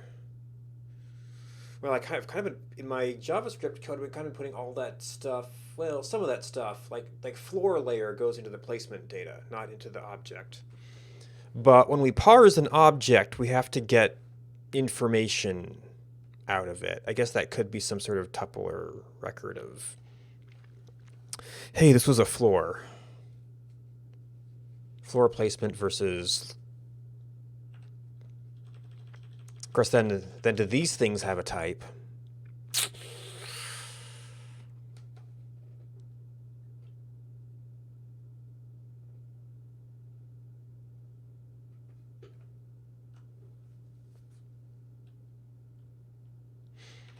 Is that syntactically correct?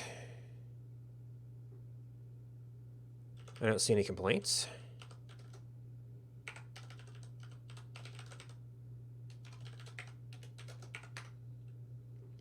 New object.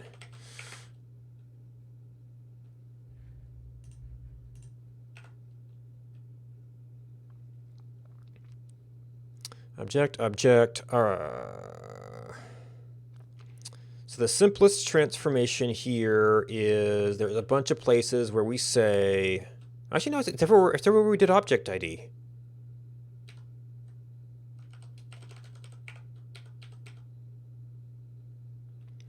Which is going to become object. Well, If we can change, I mean, object ID is still kind of a thing. Oh, and actually you are still an object ID. Because you are in fact list of int.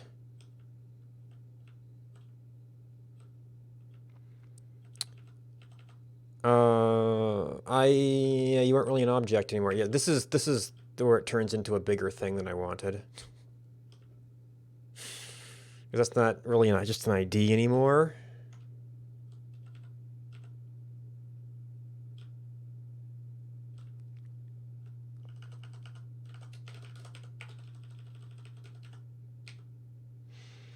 Value line is an object.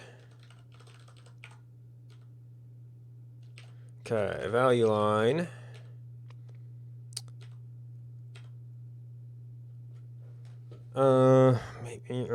This is kind of stuff for here. All right, so this is object.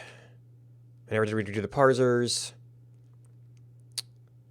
You have an object without the V.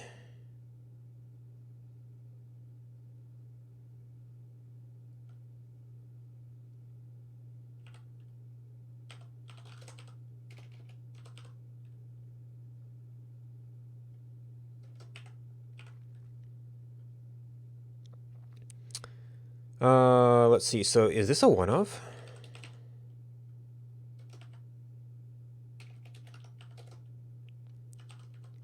So we succeed with, well, I guess we have to do floor first. Succeed with floor if, just like this. Object ID. Succeed.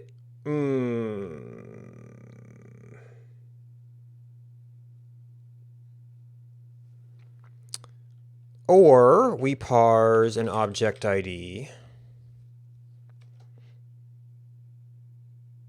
Is that how it worked? Because that's kind of what delta y was here. We parse an object ID and then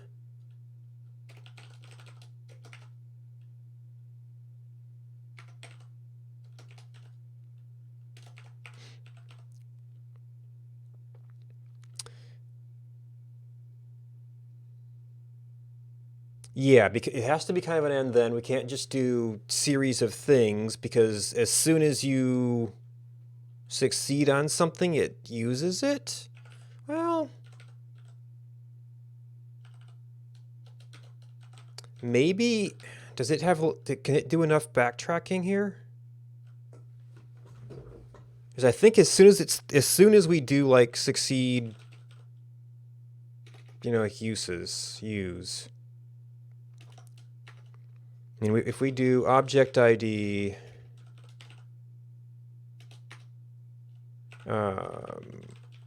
token U,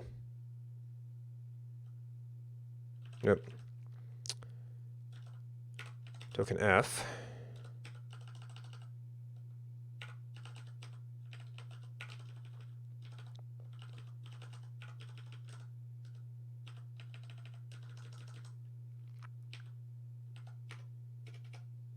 and then, I mean, this is just an int. And we try to do that for variant, which I should see how JSON does that. It's variant or variant. I think that would not work because we'd have already consumed the object ID. At the very least, it'd probably be more efficient if we do object ID, ID, and then we have something like this. This is kind of a one of, once again.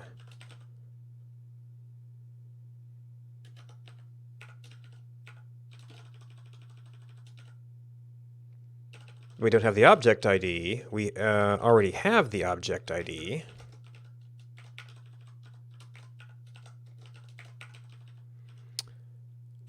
Or we just succeed with object ID.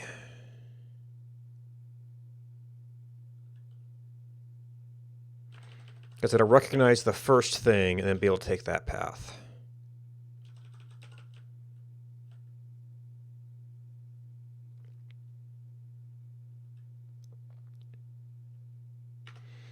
So this will break all the tests. Oop.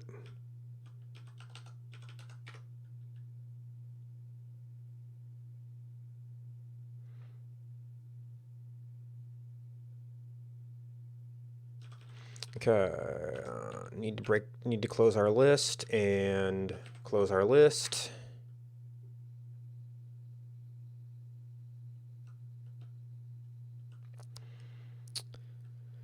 Object ID is not a function, it was given one argument. So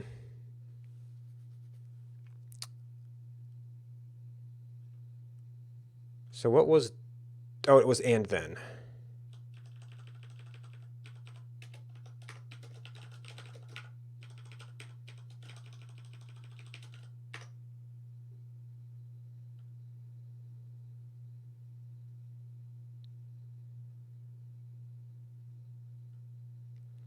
Right argument is causing problems.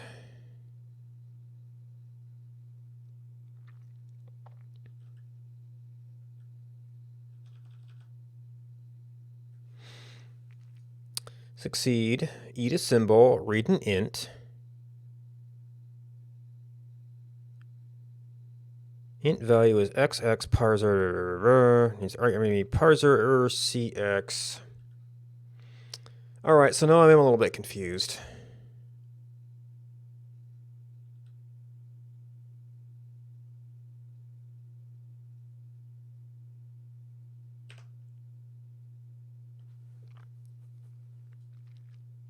That should be a function that takes one number. Did I do this right? Object ID, integer.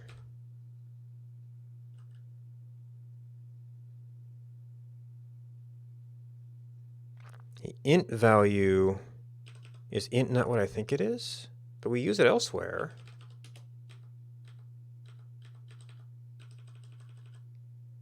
Oh, int takes a...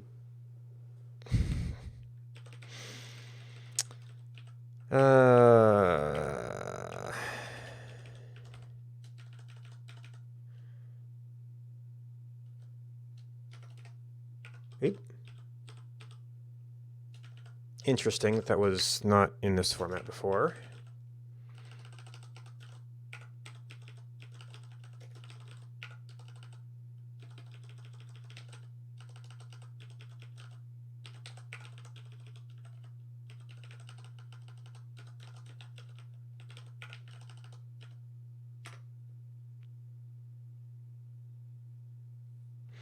Only int and float values work as numbers.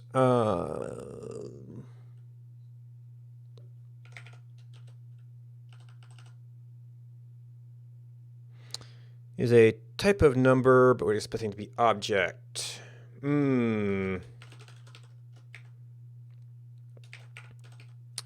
I could technically have a no object or an empty, but 0 is going to be empty. And then you have the whole thing about empty floor. Keylog is going to have a similar setup.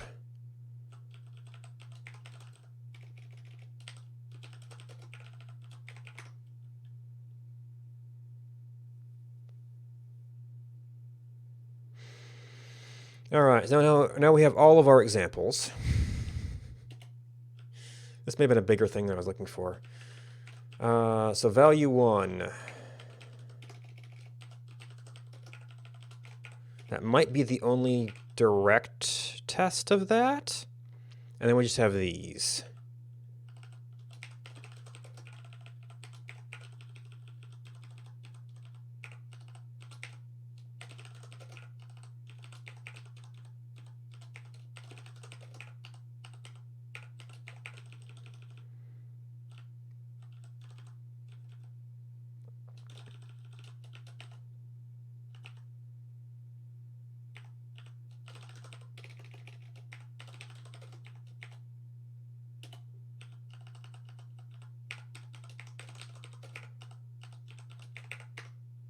Okay, then we have the other one.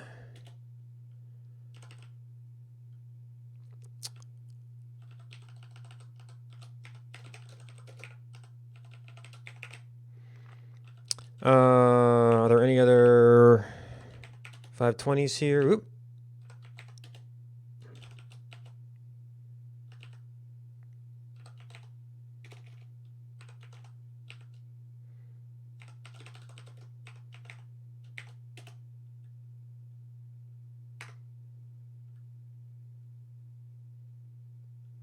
Oh, you probably exposing.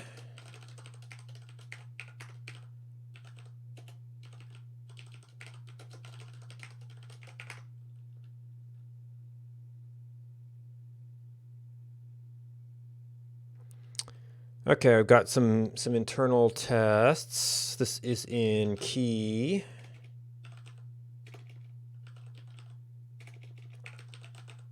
No, I'm in key.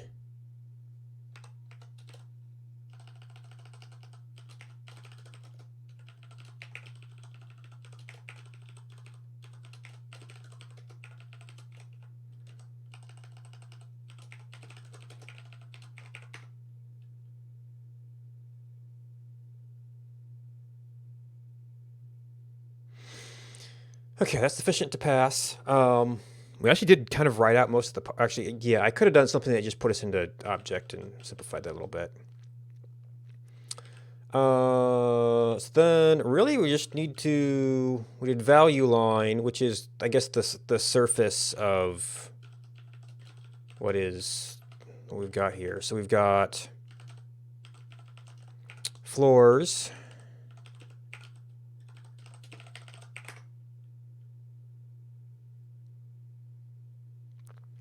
Ew. Oh, because that was the leading one, which has different syntax.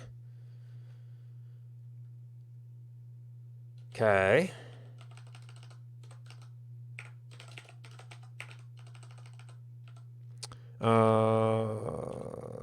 Use 0.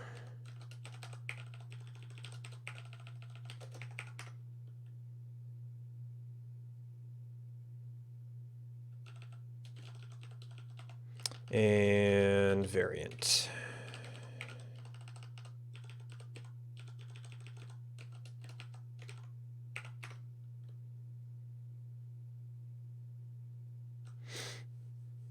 Okay, that will set us up a little bit better if we want to reuse those for other things.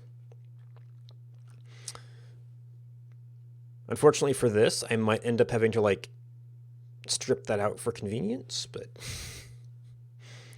perhaps this is how I should be referring to objects around here anyway.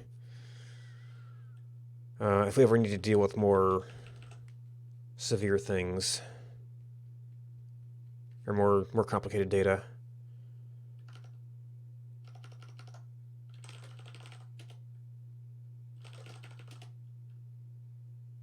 Oh, I had some other internal renamings to deal with, didn't I? Because my internal state was ID.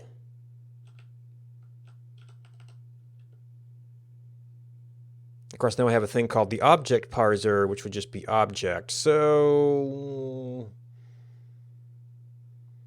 I think like obj is about the only thing we can safely put in there at this point. No, it's not really an ID anymore.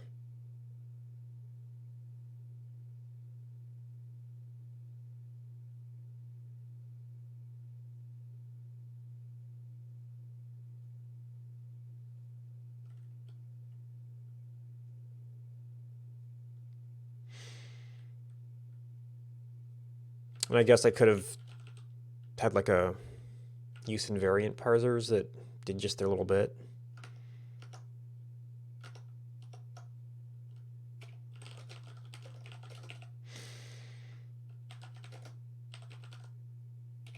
Parse other object ID notations.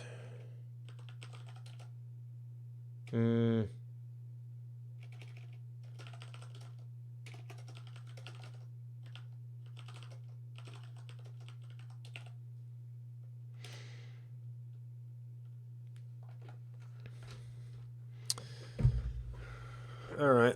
Well, hopefully that takes care of most of our parsing for a while. Which does leave us with the fetching and design work of the UI. That's it for tonight.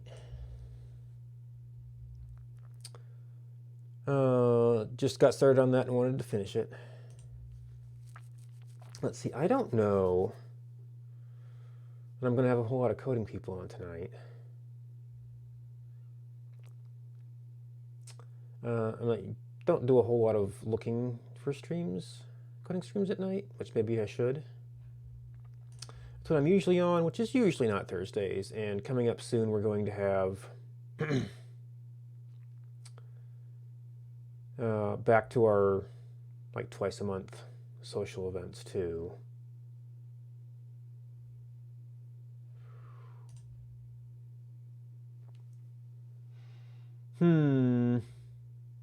Well, that might be some more functional programming. It might also be almost over.